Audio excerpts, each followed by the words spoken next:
ನಮಸ್ಕಾರ. ಮೆಗಾ ಸುದ್ದಿ ವಿಶೇಷ ಕಾರ್ಯಕ್ರಮಕ್ಕೆ ಸ್ವಾಗತ. ನಾನು ಹೇಮಕುಮಾರ್. ರಾಜ್ಯದಲ್ಲಿ ಜಾತಿ ಗಣತಿಯ ಸರ್ವೆ ಆರಂಭ ಆಗಿದೆ, ಕೊನೆಯ ಹಂತಕ್ಕೆ ಬಂದು ನಿಂತಿದೆ. ನಾಳೆಯ ಕೊನೆಯ ದಿನ. ಸೊ ಹಂಗಾಗಿ ನಾಳೆ ಒಳಗಡೆ ಇನ್ನು ಬಾಕಿ ಇರೋದು ಸಾಕಷ್ಟು ಇದೆ. 1,42,00,000 ಕುಟುಂಬಗಳ ಸಮೀಕ್ಷೆ ಆಗಬೇಕು. ಇವತ್ತು ಮತ್ತೆ ನಾಳೆ ಒಳಗಡೆ ಆಗುತ್ತಾ. ಅದರ ಜೊತೆಗೆ ಈ ಹಿಂದೆ ಇರುವಂಥ ಸಮಸ್ಯೆಗಳು ಕೂಡ ಹಾಗೆ ಇದ್ದಾವೆ. ಕೆಲವೊಂದಿಷ್ಟು ಸಮುದಾಯಕ್ಕೂ ಕೂಡ ಈಗ ಒಂದು ಸಮೀಕ್ಷೆಯಲ್ಲಿ ಕೂಡ ಭಾಗಿ ಆಗಿಲ್ಲ, ನಾವು ಭಾಗಿ ಆಗೋದಿಲ್ಲ ಅಂತೇಳಿ. ಆದರೆ ಇದನ್ನು ಹೇಗೆ ನೀವು 100% ಸಮೀಕ್ಷೆ ಅಂತ ಹೇಳ್ತೀರಿ? ಎಲ್ಲದರ ಬಗ್ಗೆ ಸಾಕಷ್ಟು ಗೊಂದಲ ಇದೆ. ಮೊನ್ನೆ DCM DK ಶಿವಕುಮಾರ್ ಕೂಡ ಬೇಸರವನ್ನು ಹೊರಹಾಕಿದ್ರು. ಯಾಕೆ ಈ ಪರಿಯಾಗಿ ಕ್ವಶನ್ನ ಹಾಕಿದ್ದೀರಿ ಅಂತೇಳಿ. ಆದರೂ ಕೂಡ ನಾವು ಹಠಕ್ಕೆ ಬಿದ್ದು ಈ ಸಮೀಕ್ಷೆನ ಮುಗಿಸ್ತೀವಿ ಅನ್ನುವಂಥ ಹಠಕ್ಕೆ ಬಿದ್ದಿದ್ದಾರೆ. ಸೊ ಪಾರದರ್ಶಕವಾಗಿ ಸಮೀಕ್ಷೆ ಆಗತ್ತಾ ಅಥವಾ ಇನ್ನೂ 1 ವಾರಗಳ ಕಾಲ ಇದನ್ನು ಎಕ್ಸ್ಟೆಂಡ್ ಮಾಡ್ಲಿಕ್ಕೆ ಆಗತ್ತಾ? ಎಲ್ಲದರ ಬಗ್ಗೆ ಚರ್ಚೆ ಮಾಡ್ತಿದ್ದೇವೆ. ಇವತ್ತಿನ ವಿಶೇಷ 76% ಸಮೀಕ್ಷೆ, ಸಿಕ್ಕು ಪ್ಲಸ್ ಬಾಕಿ = ವಿಸ್ತರಣೆ.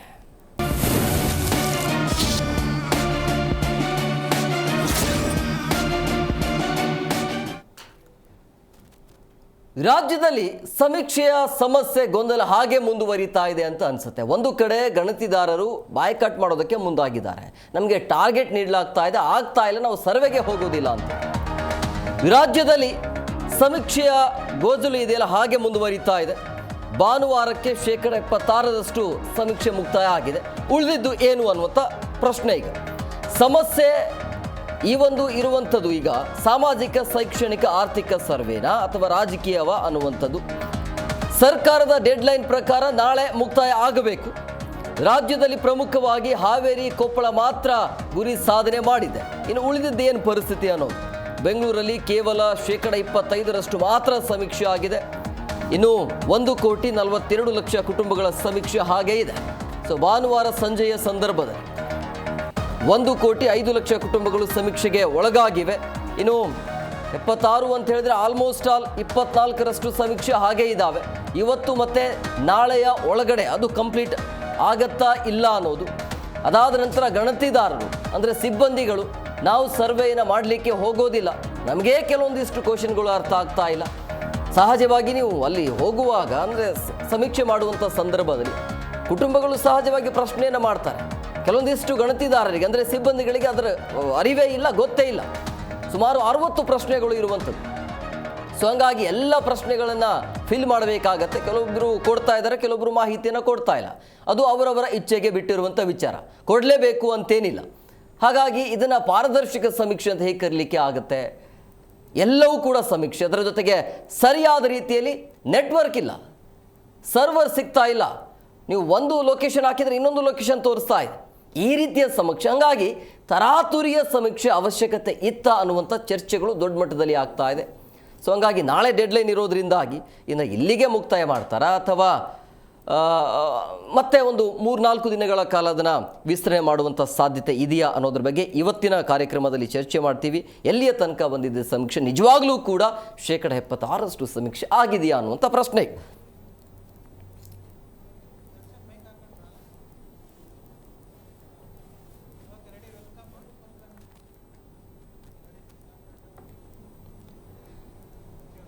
ಈ ಬಗ್ಗೆ ಮಾತನಾಡೋದಕ್ಕೆ ಅತಿಥಿ ಅವರು ಜಾಯ್ನ್ ಆಗಿದ್ದಾರೆ. ನಾನು ಅವ್ರನ್ನ ಕಾರ್ಯಕ್ರಮಕ್ಕೆ ವೆಲ್ಕಮ್ ಮಾಡ್ತೀನಿ.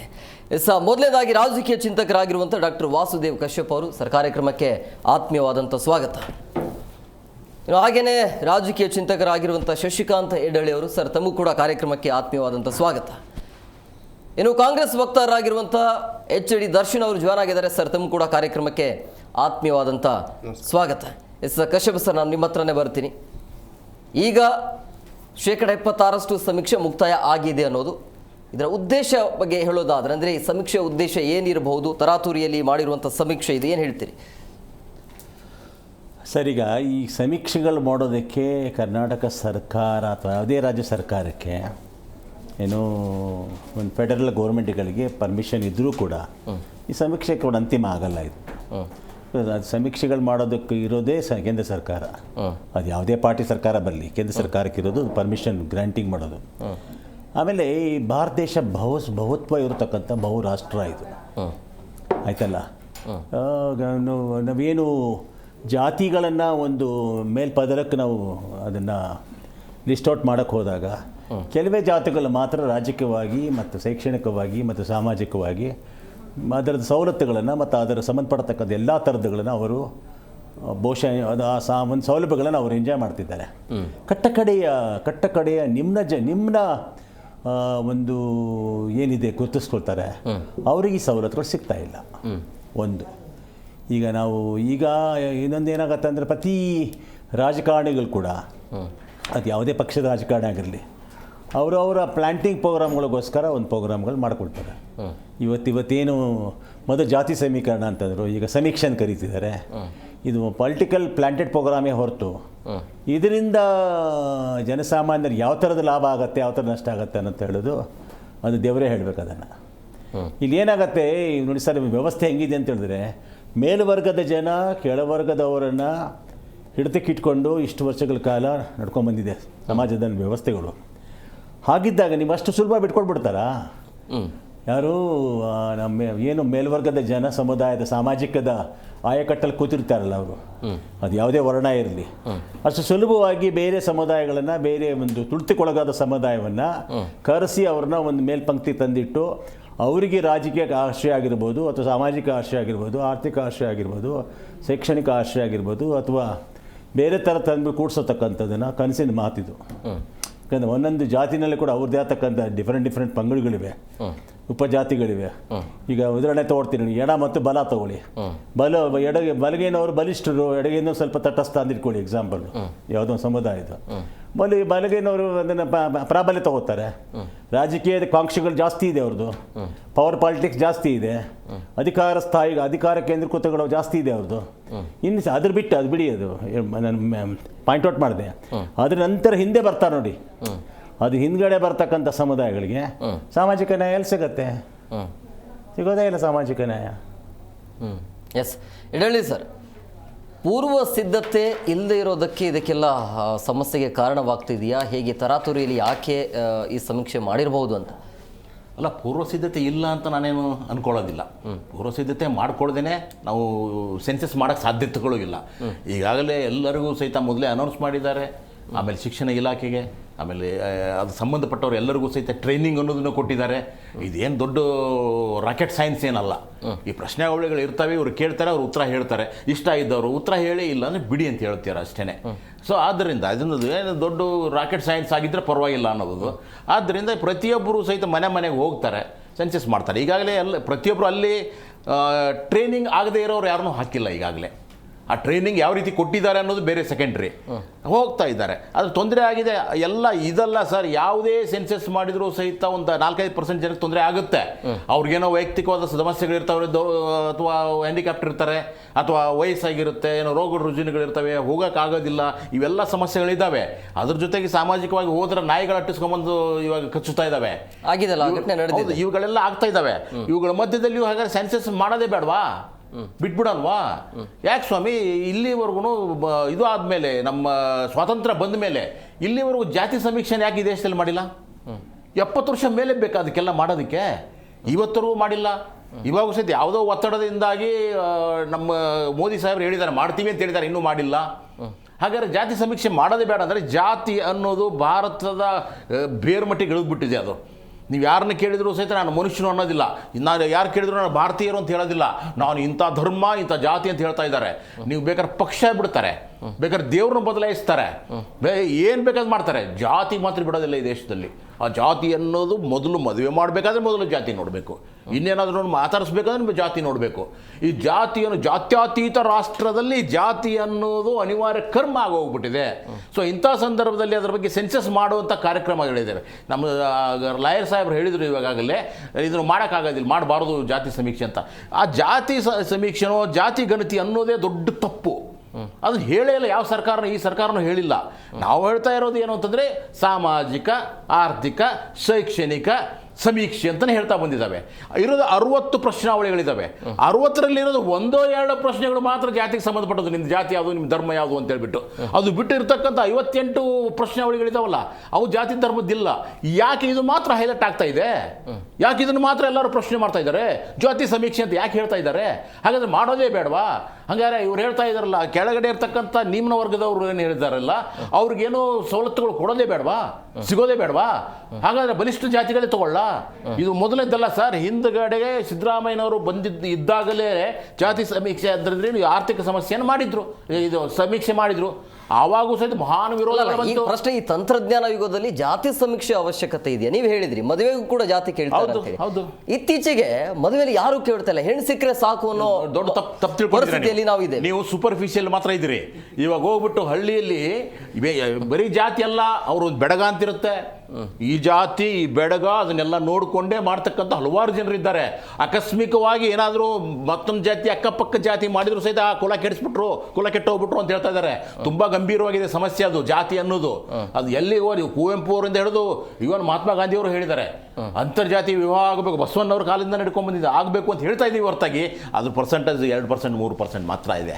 ಇವತ್ತು ಸಹಿತ ಜಾತಿಯನ್ನು ಬಿಟ್ಟು ಈ ನಮ್ಮ ದೇಶದಲ್ಲಿ ಬೇರೆ ಯಾವ ಅಸ್ತಿತ್ವವೂ ಇಲ್ಲ. ಹೇಳಿದ್ನಲ್ಲ, ದೇವ್ರನ್ನೂ ಬೇಕಾದ್ರೆ ಬಿಡ್ತಾರೆ ಹೊರತಾಗಿ ಜಾತಿ ಬಿಡೋದಿಲ್ಲ. ಪಕ್ಷ ಬೇಕಾದ್ರೆ ಒಂದು ಸತಿ ಈ ಪಕ್ಷನೇ ಬೇಡ ಅಂತ ಹೇಳ್ತಾರೆ, ಆರು ಜಾತಿ ಬಿಡೋದಿಲ್ಲ. ಅಧಿಕಾರ ಬೇಕಾದ್ರೆ ತ್ಯಜಿಸಕ್ಕೆ ರೆಡಿ ಇದ್ದಾರೆ. ಸೊ ಇಂಥ ಸಂದರ್ಭದಲ್ಲಿ ನಾವು ಜಾತಿ ಗಣತಿ ಯಾಕೆ ಮಾಡಬೇಕು ಅನ್ನೋದು, ಜಾತಿ ಗಣತಿ ಅನ್ನೋದೇ ತಪ್ಪು. ಅದರಲ್ಲಿರ್ತಕ್ಕಂಥ 1-2 ಪ್ರಶ್ನೆಗಳಿದ್ದಾವೆ. ಆ ಪ್ರಶ್ನೆಗಳನ್ನು ಮಾತ್ರ ನೀವು ಉತ್ತರ ಕೊಡಿ. ಹೈಕೋರ್ಟ್ ಮಾತ್ರ ಹೇಳಿದೆ, ಏನು ಹೇಳಿದೆ, ನಿಮ್ಗೆ ಇಷ್ಟ ಇದ್ರೆ ಹೇಳಿ, ಇಲ್ಲ ಅಂದ್ರೆ ಬಿಟ್ಬಿಡಿ. DK ಶಿವಕುಮಾರ್ ಅವರು ಹೇಳಿದರು 60 ಪ್ರಶ್ನೆ. ಇಷ್ಟೊಂದು ಪ್ರಶ್ನೆಗಳ ವಿ ಸೋಮಣ್ಣ ಹೇಳ್ತಾರೆ, ಯಾರು ಹೇಳ್ತಾರೆ ಇದಕ್ಕೆಲ್ಲ? ಯಾರು ಹೇಳಿದ್ರು ನಿಮ್ಗೆ ಹೇಳಲೇಬೇಕು ಅಂತ? ಬೇಕಾಗಿಲ್ಲ ಸರ್. ಅಲ್ಲ, ಬೇಕಾಗಿಲ್ಲ ಅಂದ್ರೆ ನೀವು ಯಾಕೆ ಕಾಲಮ್ ಕೊಟ್ರಿ? ಅದನ್ನ ಅವಶ್ಯಕ ಕಾಲಮ್ ಅಂತಂದ್ರೆ ಎಲ್ಲರೂ ಒಂದು ಕಾಲಮ್ ಎಲ್ಲ ಕುರಿ ಇದಾವ ಅಂತ ನಿಮ್ಮ ಮನೆ ಬಂದ ಕೇಳಿದ್ರೆ ನೀವೇನು ಹೇಳ್ತೀರಿ? ಒಂದು ಇದೆ ಅಂತೀರಿ, ಇಲ್ಲ ಅಂತೀರಿ. ಹಾಗಾದ್ರೆ ಎಲ್ಲರೂ ಕುರುಗಾರರ ನಾವು. ಕೆಲವರು ಇನ್ನೋಸೆನ್ಸ್ ಇದ್ದವರು ನೀವು ಹೇಳ್ದಂಗೆ ಕೇಳ್ತಾರೆ. ಹೌದು, ನೀವು ಕಾಲಮ್ ಈಗ ಗೊತ್ತಿರೋರು ನಾವು ಯಾಕೆ ಹೇಳ್ಬೇಕು ಅನ್ನೋದು ಬಿಟ್ಬಿಡ್ತಾರೆ. ಬಟ್ ಇಲ್ಲಿ ನ್ಯಾಯಸಮ್ಮತವಾಗಿ ಹೇಗೆ? ನ್ಯಾಯಸಮ್ಮತವಾಗಿ ಕುರಿ ಕೋಳಿ ಜಾನುವಾರು ಇದೆ. ಮೊದಲು ಏನು ಮಾಡ್ತಾ ಇದ್ದೀವಿ, ಜನಗಣತಿನೇ ಬೇರೆ ಆಗ್ತಿತ್ತು, ಆಮೇಲೆ ಜಾನುವಾರು ಗಣತಿನೇ ಬೇರೆ ಆಗ್ತಿತ್ತು. ಇವಾಗೆಲ್ಲ ಕಂಬೈನ್ ಮಾಡಿ ಪ್ರತಿಯೊಬ್ಬರಿಗೂ ಸಹಿತ ಸಾಮಾಜಿಕ ಸವಲತ್ತುಗಳು ಏನಿದ್ದಾವಲ್ವಾ, ಸಾಮಾಜಿಕ ನ್ಯಾಯ ಅಂತ ಏನು ಹೇಳಿದೆ ಅಲ್ವಾ, ಅದರ ಪ್ರಕಾರ ಹಂಚಿಕೆ ಆಗಬೇಕು. ಇದನ್ನು ಇವಾಗೆಲ್ಲ ನಾವು ಮುಂಚೆಯಿಂದಲೂ ಹೇಳ್ತಾ ಬಂದಿದ್ದೀವಿ. ಸಕಲ ಸಂಪತ್ತು ಮತ್ತು ಅವಕಾಶಗಳು ಎಲ್ಲ ಜಾತಿ ಸಮುದಾಯ ಎಲ್ಲರಿಗೂ ಹಂಚಿಕೆ ಆಗಬೇಕು, ಅವರವರ ಜನಸಂಖ್ಯೆ ಆಧಾರವಾಗಿ ಅಂತ ಹೇಳ್ತಾ ಬಂದಿದ್ದೀವಲ್ವಾ. ಇಲ್ಲಿವರೆಗೂ ಆಗಿಲ್ಲ. ಆಮೇಲೆ ಪ್ರತಿ ಸರ್ತಿ ಸರ್, ಇದು ಒಂದಲ್ಲ, ಪ್ರತಿ ಸರ್ತಿ ಜಾತಿ ಗಣತಿ ಮಾಡಕ್ ಶುರು ಮಾಡಿದ್ರೆ, ಸಮೀಕ್ಷೆ ಶುರು ಮಾಡಿದ್ರೆ ಅಡ್ಡಗಾಲ ಹಾಕ್ತಾರೆ. ಯಾಕೆ?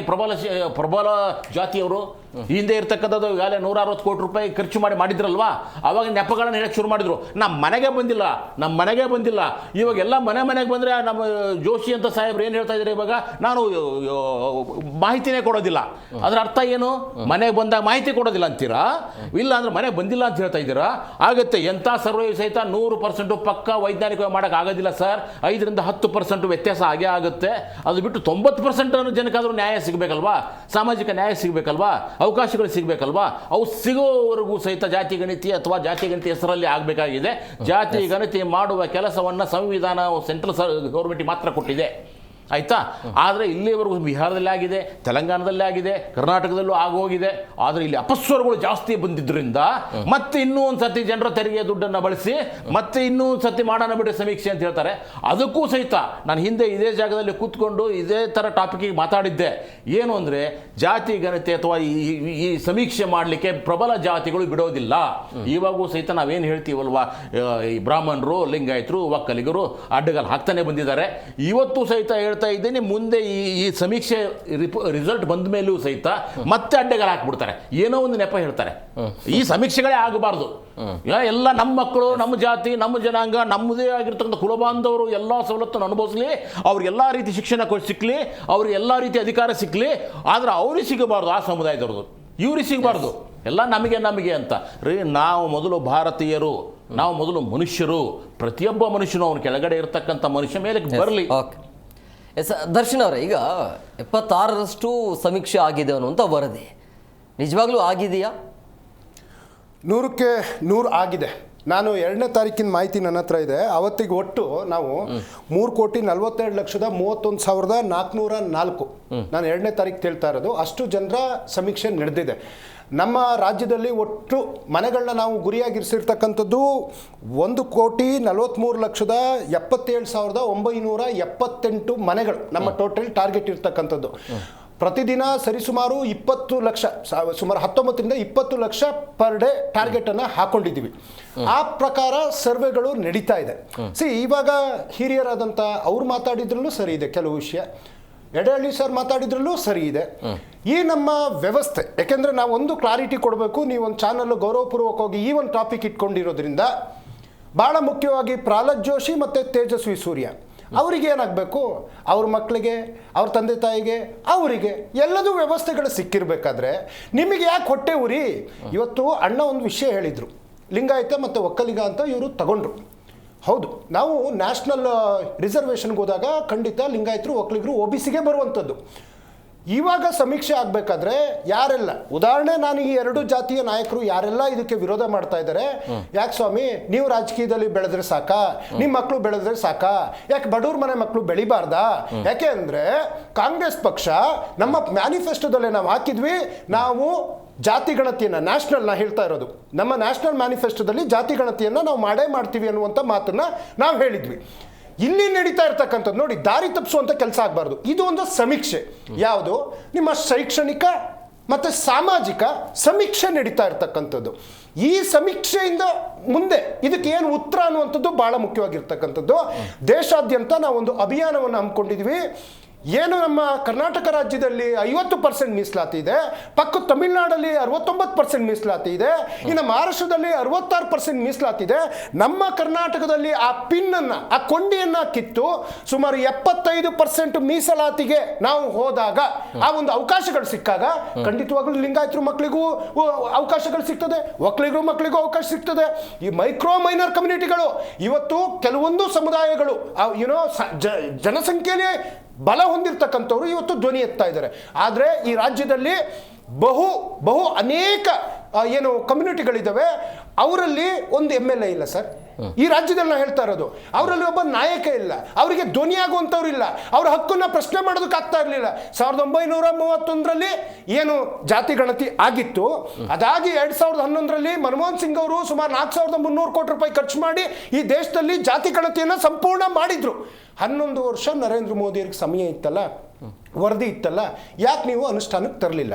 ಇದೇ ಜಾತಿ ಗಣತಿಯ ವಿಚಾರದಲ್ಲಿ ನರೇಂದ್ರ ಮೋದಿಯವರು ಬಿಹಾರದ ನೆಲದಲ್ಲಿ ನಿಂತ್ಕೊಂಡು ಹೇಳ್ತಾರೆ, ಈ ಜಾತಿ ಗಣತಿ ಆಯಿತು ಅಂತಂದರೆ ಅರ್ಬನ್ ನಕ್ಸಲರು ಹುಡ್ತಾರೆ ಅಂತೇಳಿ. ಯಾವಾಗ ನಮ್ಮ ತೆಲಂಗಾಣದ ಏನು ಸಮೀಕ್ಷೆ ಇವತ್ತು ಕರ್ನಾಟಕದ್ದು ನಡೀತಾ ಇದೆ, ಇವತ್ತು ಹೇಳ್ತಾರೆ 26ಕ್ಕೆ ನಾವು ಸಮೀಕ್ಷೆ ಮಾಡ್ತೀವಿ. ನರೇಂದ್ರ ಮೋದಿಯವರು ನೀವು ಮಾಡಿದಾಗ ಯಾವ ಅರ್ಬನ್ ನಕ್ಸಲರು ಈ ದೇಶದಲ್ಲಿ ಹುಟ್ಟುವುದಿಲ್ವಾ ಅನ್ನುವಂಥ ಪ್ರಶ್ನೆ. ಸರ್, ಇದೊಂದು ಆರ್ಥಿಕವಾಗಿ, ಶೈಕ್ಷಣಿಕವಾಗಿ, ಸಾಮಾಜಿಕವಾಗಿ ಈ ದೇಶದಲ್ಲಿ ಎಲ್ಲರೂ ಸಮಾನರೇ. ಕೇಂದ್ರ ಸಚಿವರಾಗಿರ್ತಕ್ಕಂಥ ಸೋಮಣ್ಣ ನಿನ್ನೆ ಒಂದು ಮಾತು ಹೇಳಿದ್ದಾರೆ, ಎಂಥದ್ದು ಮೇಲ್ಜಾತಿ ಅಂತೆ. ಸೋಮಣ್ಣವ್ರೆ, ಈ ಕೆಳಜಾತಿ ಅಂದ್ರೆ ಯಾವುದು? ನೀವ್ಯಾವ ಥರ ವರ್ಗೀಕರಣ ಮಾಡ್ಬಿಟ್ರಿ? ಯಾರು ಮೇಲೆ, ಯಾರು ಕೆಳಗೆ, ಹೆಂಗದು? ಯಾರು ಕೆಳಗೆ ಅವ್ರು ಹೇಳ್ಬೇಕಲ್ವಾ? ನಿಮ್ಮ ಅರ್ಥದಲ್ಲಿ ಕೆಳಗೆ ಅಂದ್ರೆ ಏನು? ಈ ಎಲ್ಲರ ಮನುಷ್ಯ ಅಲ್ವಾ ಸರ್? ಯಾರು ನಿಮಗೇನಾದ್ರು ಬ್ಲಡ್ ಬೇಕು ಅಂತಂದ್ರೆ ನಿಮ್ಮ ಜಾತಿ ಹೆಸರಲ್ಲಿ ಬ್ಲಡ್ ಕೇಳ್ತೀರಾ, ಧರ್ಮದ ಹೆಸರಲ್ಲಿ ಕೇಳ್ತೀರಾ? O ಪಾಸಿಟಿವ್, B ಪಾಸಿಟಿವ್, ಬದುಕೋದಕ್ಕೆ ಎಲ್ಲರಿಗೂ ಒಂದೇ ರಕ್ತ ಬೇಕಲ್ವಾ? ಇವತ್ತು ಜಾತಿ ವ್ಯವಸ್ಥೆನಲ್ಲಿ ತುಳಿಯುವಂಥ ಕೆಲಸ ಆಗ್ತಾ ಇದೆ. ಆ ತುಳಿತಕ್ಕೆ ಒಳಗಾದಂಥವ್ರು, ಇದನ್ನ ನಾನು ಧೈರ್ಯವಾಗಿ ಹೇಳಬಲ್ಲೆ, ಸಾಮಾಜಿಕವಾಗಿ, ಶೈಕ್ಷಣಿಕವಾಗಿ, ಆರ್ಥಿಕವಾಗಿ ತುಳಿತಕ್ಕೆ ಒಳಗಾದಂಥವ್ರನ್ನ, ಅದು irrespective of any cost, any religion, ಅವರು ಎಲ್ಲರನ್ನೂ ಮೇಲೆತ್ತುವಂಥದ್ದು ಆಳಕ್ಕೆ ಬಂದಿರತಕ್ಕಂಥ ಸರ್ಕಾರಗಳ ಆದ್ಯ ಕರ್ತವ್ಯ. ನಾವು ಅದನ್ನೇ ಮುನ್ನುಡಿಯಾಗಿಟ್ಕೊಂಡು ಇವತ್ತು ಈ ಒಂದು ಕೆಲಸಗಳೆಲ್ಲ ಆಗ್ತಾ ಇದೆ. ಪ್ರಶ್ನೆಗಳ ವಿಚಾರದಲ್ಲಿ ನಾನಾ ಪ್ರಶ್ನೆಗಳು ಇವತ್ತು ನಿನ್ನೆ ಮಾನ್ಯ DK ಶಿವಕುಮಾರ್ ಅವರು ಕೇಳಿದ್ದಾರೆ. ನೋಡಿ, ನಿಮಗೆ ಈಗ ಪ್ರಶ್ನೆ ಹಾಕಿರೋದು ಸರ್ಕಾರ ಅಲ್ಲ, ಆ ಆಯೋಗ ಇಟ್ಸ್ ಅ ಇಂಡಿಪೆಂಡೆಂಟ್ ಬಾಡಿ. ಈ ಪ್ರಶ್ನೆಗಳು ಇವತ್ತು ಹುಟ್ಟಾಕಿರೋದಲ್ಲ. ಅವತ್ತು ನಾಗಮೋಹನ್ ದಾಸ್ ಅವ್ರದ್ದು ಇದ್ದಾಗಲೂ ಇದೇ ಥರದ ಪ್ರಶ್ನೆಗಳು, ಅವತ್ತು ಸದಾಶಿವಯ್ಯರ ಆಯೋಗ ಇದ್ದಾಗಲೂ ಇದೇ ಥರದ್ದು ಪ್ರಶ್ನೆಗಳು, BJಪಿಯವ್ರು ಮಾಡಿದ್ರಲ್ಲ ಜಯಪ್ರಕಾಶ್ ಹೆಗ್ಡೆ ಅವರು, ಅದರಲ್ಲೂ ಇದೇ ಪ್ರಶ್ನೆಗಳು. ಅವತ್ತು 53 ಇದ್ದು, ಇವತ್ತು 60 ಆಗಿದೆ, ಒಂದು 7 ಹೆಚ್ಚಾಗಿದೆ ಅಷ್ಟೇ. ಆದರೆ ನೀವು ಸರಳವಾಗಿ ಏನೇನು ನಿಮಗೆ ಅನ್ನಿಸ್ತದೆ ಅದಕ್ಕೆ ಉತ್ತರ ಕೊಡುವಂಥ ಕೆಲಸ ಮಾಡಬೇಕು. ಘನವೆತ್ತ ನ್ಯಾಯಾಲಯ ಸಮೇತ ಯಾರಿಗೂ ಒತ್ತಾಯ ಅಂತಲ್ಲ. ಆದರೆ BJಪಿನವರು ನಿಮ್ಮ ಸ್ವಾರ್ಥಕ್ಕೋಸ್ಕರ, ನಿಮ್ಮ ಒಂದು ರಾಜಕೀಯ ತೆವಲಿಗೋಸ್ಕರ ಅನಾವಶ್ಯಕ ಜನರ ಒಂದು ಬದುಕನ್ನು ಕಟ್ಕೊಡುವಂಥ ಕೆಲಸವನ್ನು ನಾವು ಮಾಡ್ತಾ ಇದ್ದೀವಿ. ಇಲ್ಲಿ ಯಾವ ಧರ್ಮ ಹೊಡೆಯುವಂಥದ್ದು ಇಲ್ಲ, ಯಾವ ಜಾತಿ ಹೊಡೆಯುವಂಥದ್ದಲ್ಲ, ಅಥವಾ ಯಾರು ಹೆಚ್ಚು ಯಾರು ಕಮ್ಮಿ ಇದನ್ನ ಹೇಳುವಂಥದ್ದು ಅಲ್ಲ. ಇದೆಲ್ಲ ಗೌಪ್ಯವಾಗಿರ್ತಕ್ಕಂಥ ಮಾಹಿತಿಗಳು. ಅನಾವಶ್ಯಕ ಈ ರೀತಿ ಗೊಂದಲಗಳನ್ನು ಸೃಷ್ಟಿ ಮಾಡಿ ನೀವೇನಾದರೂ ರಾಜಕೀಯವಾಗಿ ಅಸ್ತಿತ್ವ ಹೊಡಿತೀರಿ ಅಂತಂದ್ರೆ ಕರ್ನಾಟಕದ ಮತದಾರರ ಪ್ರಭುಗಳು ನಾಳೆ ಮುಂದೊಂದು ದಿನ ನಿಮಗೆ ಪಾಠವನ್ನು ಕಲಿಸುವಂತ ಕೆಲಸ ಮಾಡ್ತಾರೆ. ಯಾಕೆಂದ್ರೆ ನಾನು ಹೇಳ್ತಾ ಇದ್ದೀನಿ, ಬಿಜೆಪಿಯವರು ಅದು ರಾಮ ಮಂದಿರ ವಿಚಾರ ಆಗಿರ್ಬೋದು, ಗೋತ್ರ ವಿಚಾರ ಆಗಿರ್ಬೋದು, ಪುಲ್ವಾಮಾ ಆಗಿರ್ಬೋದು, ಪಹಲ್ಗಾಮ್ ಆಗಿರ್ಬೋದು, ಇನ್ ಯಾವುದೇ ವಿಚಾರ ಆದ್ರೆ ಭಾವನೆಗಳ ಮೇಲೆ ಅವರು ಇಲ್ಲಿ ತನಕ ಅವ್ರು ರಾಜಕೀಯ ಮಾಡ್ತಾ ಬರ್ತಾ ಇದ್ರೆ ಹೊರತು ಅವರು ಬದುಕು ಕಟ್ಟಿಕೊಡುವಂತ ಕೆಲಸವನ್ನ ಅಂದು ಮಾಡಲಿಲ್ಲ, ಇಂದು ಮಾಡಿಲ್ಲ, ಮುಂದೇನು ಮಾಡಲ್ಲ. ಆದ್ರೆ ಕಾಂಗ್ರೆಸ್ ಸ್ವಾತಂತ್ರ್ಯ ಬಂದಾಗಿಂದ ಇಲ್ಲಿ ಇವತ್ತಿನ ತನಕ ನೀವು ಯಾವುದೇ ತಗೊಳ್ಳಿ ಸರ್, ಅದು ಹಸಿರು ಕ್ರಾಂತಿ ಆಗಲಿ, ನೀಲಿ ಕ್ರಾಂತಿ ಆಗಲಿ, ಮತ್ಸ್ಯ ಕ್ರಾಂತಿ ಆಗಲಿ, ಅಥವಾ ಸಾಕ್ಷರತಾ ಆಂದೋಲನಗಳಾಗಲಿ, ಅಂಗನವಾಡಿಯಿಂದ ಹಿಡಿದು ಏಮ್ಸ್, IIT ಇಲ್ಲಿ ತನಕ ಆಗಲಿ, ಪ್ರತಿಯೊಂದು ಬದುಕು ಕಟ್ಟಿಕೊಡುವಂತಹ ಕೆಲಸವನ್ನ ಮಾಡಿದೆ. ಈ ಒಂದು ಸಮೀಕ್ಷೆಯಿಂದ ಮುಂದೊಂದು ದಿನ ರಾಜ್ಯದ ಕಟ್ಟಕಡೆಯ ನಾಗರಿಕನಿಗೂ ಅವನಿಗೆ ಒಂದು ಬದುಕುವ ಅವನಿಗೆ ಬೇಕಾಗಿರ್ತಕ್ಕಂಥ ಹಕ್ಕುಗಳನ್ನ ಕೊಡುವಂತ ಕೆಲಸವನ್ನ ನಮ್ಮ ರಾಜ್ಯ ಸರ್ಕಾರ ಖಂಡಿತ ಮಾಡ್ತದೆ ಸರ್. ಎಸ್, ಓಕೆ, ಮಾತಾಡೋಣ. ಬ್ರೇಕ್ನ ಸಮಯ ಆಗಿದೆ, ಬ್ರೇಕ್ ತಗೊಂಡು ಬಂದ್ಬಿಡ್ತೀನಿ. ಬ್ರೇಕ್ ಆದ ಬಳಿಕ ಈಗ ನಾಳೆ ಕೊನೆಯ ದಿನಾಂಕ ಇರುವಂಥ ಹಿನ್ನೆಲೆಯಲ್ಲಿ 1,42,00,000 ಕುಟುಂಬಗಳ ಸಮೀಕ್ಷೆ ಆಗಬೇಕು. ಅದು ನಾಳೆ ಆಗತ್ತಾ ಇಲ್ವಾ? ಅದರ ಜೊತೆಗೆ ಅದನ್ನು ಮತ್ತೆ ಎಕ್ಸ್ಟೆಂಡ್ ಮಾಡಲಿಕ್ಕೆ ಸಾಧ್ಯ ಆಗತ್ತಾ ಇಲ್ಲ ಅಂತೇಳಿ, ಅದರ ಜೊತೆಗೆ ಗಣತಿದಾರರು ಕೂಡ ಬಾಯ್ಕಾಟ್ಗೆ ಮುಂದಾಗಿರುವಂಥ ನಮಗೆ ಮಾಡಲಿಕ್ಕೆ ಆಗ್ತಾ ಇಲ್ಲ, ನೀವು ಟಾರ್ಗೆಟ್ ಕೊಡ್ತಾ ಇದ್ದೀರಿ ನಮಗೆ ಅಂತೇಳಿ. ಯಾಕೆ? ಅವರ ವಿರುದ್ಧ ಏನಾದರೂ ಕ್ರಮವನ್ನು ತೆಗೆದುಕೊಳ್ತಾರೆ ಹೇಗೆ? ಕಾಂಗ್ರೆಸ್ ಹೇಳ್ತಾ ಇರುವಂಥದ್ದು ಕಟ್ಟ ಕಡೆಯ ವ್ಯಕ್ತಿಗೆ ಈ ಸಮೀಕ್ಷೆಯಿಂದ ನ್ಯಾಯ ಸಿಗಬೇಕು, ಯಾವುದೇ ರೀತಿಯ ಪೊಲಿಟಿಕಲ್ ಅಲ್ಲ ಅಂತೇಳಿ. ಹೇಗೆ ವಿಶ್ಲೇಷಣೆ ಮಾಡ್ತೀರಿ ಇದನ್ನು? ಸರ್, ಈಗ ಅವ್ರ ಕ್ಯಾಬಿನೆಟ್ಟೇ ತಗೊಳ್ಳಿ ನೀವು. ಯಾವ ಕ್ಯಾಬಿನೆಟ್ಟು? ಕರ್ನಾಟಕ ಸರ್ಕಾರ ಕ್ಯಾಬಿನೆಟ್ಗಳು ತೆಗೆದು ನೋಡಿ ನೀವು, ಯಾವ್ಯಾವ ಸಮುದಾಯಕ್ಕೆ ಯಾರ್ಯಾರಿಗೆ ಎಷ್ಟೆಷ್ಟು ಅಧಿಕಾರದ ಪಾಲುಗಳು ಹೋಗಿದೆ ಅಂತೇಳಿ. ಯಾವುದು ಸಮೀಕ್ಷೆಯ ಒಂದು ಪಕ್ಷಿ ನೋಟ ತೆಗೀರಿ. ಲಿಂಗಾಯತ ಸಮುದಾಯ ಎಷ್ಟು ಕೊಟ್ಟಿದ್ದಾರೆ, ಒಕ್ಕಲಿಗ ಸಮುದಾಯಕ್ಕೆ ಎಷ್ಟು ಕೊಟ್ಟಿದ್ದಾರೆ, ಕಟ್ಟಕಡೆಯ ಸಮುದಾಯ ಏನಿದೆಯಲ್ಲ ಅದು ಎಲ್ಲ ಬರೀ ಐಡೆಂಟಿಫಿಕೇಷನ್ ಸಮುದಾಯಗಳಿಗೆ ಮಾತ್ರ ಸಿಕ್ಕಿದೆ ಹೊರತು, ಅಂದರೆ ಏನು, ರಾಜಕಾರಣವನ್ನು ಬದುಕಿನ ಬುತ್ತಿ ಮಾಡ್ಕೊಂಡು ಬಂದಿರತಕ್ಕಂಥವ್ರು, ರಾಜಕಾರಣದಲ್ಲಿ ಹಲವಾರು ಸಲ ಶಾಸಕರಾಗಿಂಥವರು, ರಾಜಕಾರಣದಲ್ಲಿ ಹಲವಾರು ಥರದಲ್ಲಿ ಬೆಳೆದವರು, ಆರ್ಥಿಕವಾಗಿ ಸಾಮಾಜಿಕವಾಗಿ ಬೆಳೆದವರು, ರಾಜಕಾರಣದಲ್ಲಿ ಬೇರೆ ಎಲ್ಲ ಥರದಲ್ಲಿ ಬಲಿಷ್ಠರಾಗಿರೋಂಥವ್ರಿಗೆ ಮಾತ್ರ ಆ ಕ್ಯಾಬಿನೆಟಲ್ಲಿ ಒಂದು ಅವಕಾಶ ಸಿಕ್ಕಿದೆ. ನಮ್ಮ ದರ್ಶನ್ ಹೇಳೋ ಪ್ರಕಾರ ಯಾವ ಸಮುದಾಯ ತುಳಿತಕ್ಕೊಳಗಾಗಿತ್ತು ಅದರ ವರ್ಗೀಕೃತ ಹೆಂಗೆ ಮಾಡ್ತೀರಿ? ಈಗ ಒಂದು ಸಮುದಾಯಕ್ಕೆ ಈಗ SC/ST ಕಮ್ಯುನಿಟಿ ತೊಗೊಳ್ಳಿ. SC/ST ಕಮ್ಯುನಿಟಿ ಸುಮಾರು ಒಂದು ಪಟ್ಟಿ ಮಾಡೋಕ್ಕೆ ಹೋದಾಗ ಸುಮಾರು ಜನ ಬರ್ತಾರೆ. 1, 2, 3, 4, 5, 6, 7, 8 ಅಂತ ಬರ್ತಾರೆ. ಹಿಂಗೆ ಆ ಪಟ್ಟಿ ಒಳಗೆ ಮೇಲೆ ಯಾರು ಲೇಯರ್ ಇರ್ತಾರಲ್ಲ, ಯಾರು ಆ ಲೇಯರ್ಗಳು, ಅವ್ರಿಗೆ ಮಾತ್ರ ಅಧಿಕಾರದ ಅವಕಾಶಗಳು ಸಿಗ್ತವೆ. 2nd, 3rd, 4th, 5th, 6th down ಲೇಯರ್ಗಳಿಗೆ ಅವಕಾಶ ಇಲ್ಲವೇ ಇಲ್ಲ. ನಿಮ್ಮ ಅಧಿಕಾರ ಶಾಹಿನಲ್ಲೂ ಕೂಡ ಜಾತಿ, ಅವನ್ಯಾರು ಕುರ್ಬಾ ಏನ್ರಿ, DC ಮಾಡಿರಿ, ಕುರ್ಬಾ ಏನ್ರಿ, ತಹಸೀಲ್ದಾರ್ ಮಾಡಿರಿ, ಒಕ್ಕಲಿಗ ಏನ್ರಿ, ಯಾರನ್ನು ಬಿಟ್ಟಿಲ್ಲ. ಅದು ಜಾತಿಯ ಅಫೀಮ್ ಇದೆಯಲ್ಲ, ಅಫೀಮು, ದಿಸ್ ಇಸ್ ನಥಿಂಗ್ ಬಟ್ ಅಫೀಮು, ಯಾರನ್ನು ಬಿಟ್ಟಿಲ್ಲ. ಅಲ್ಲಿ ನೀವು ಬರೀ ಜಾತಿ ಬಗ್ಗೆ, ವಿಕಿರಣದ ಬಗ್ಗೆ ಮಾತಾಡ್ತಿದ್ದೀರ ಹೊರತು ಆ ಜಾತಿ ಒಳಗೆ ನೀವು ಅದನ್ನೇ ಬ್ರ್ಯಾಂಡಿಂಗ್ ಮಾಡಕ್ಕೆ ಕೂತ್ಕೊಳ್ತಿದ್ದೀರಿ. ಆಯ್ತು, ಕೊಡಿ, ಸಾಮಾಜಿಕ ನ್ಯಾಯ ಕೊಡಿ, ಅವ್ರಿಗೆ ಶಿಕ್ಷಣ ಕೊಡಿ, ಎಲ್ಲರೂ ಏನು ಕೊಡಿ, ತಗೊಬನ್ನಿ ನೋಡೋಣ ಲಿಸ್ಟ್ ಔಟು. ಒಬ್ಬ ತಹಸೀಲ್ದಾರ್ ಆಗಿರ್ಬೋದು, ಒಬ್ಬ KS ಆಫೀಸರ್ ಆಗಿರ್ಬೋದು, IPS ಆಫೀಸರ್ ಆಗಿರ್ಬೋದು, ಆಯಕಟ್ಟ ಜಾಗದಲ್ಲಿ ಮಾತ್ರ ಕೊಡಿಸ್ತಾರೆ. ಯಾಕೆ? ಅವ್ರ ಕಡೆ ಒಬ್ಬರು ಇರಲಿ. ವಾಪಸ್ ಹೋಗಿ ನೀವು ನಮ್ಮ ಕಂದಾಯ ಭವನಕ್ಕೆ, ಅಲ್ಲಿ ಸಿಗೋದು ಆಲ್ಮೋಸ್ಟ್ ಅಲ್ಲಿ ಒಂದು 5 ಜನ ಬೆರಳೆಣಿಕೆಯಲ್ಲಿ ಅಧಿಕಾರಿಗಳೆಲ್ಲ ಸಿದ್ದರಾಮಯ್ಯ ಕಮ್ಯುನಿಟಿ ಅವರೇ. ವಾಪಸ್ ಬನ್ನಿ.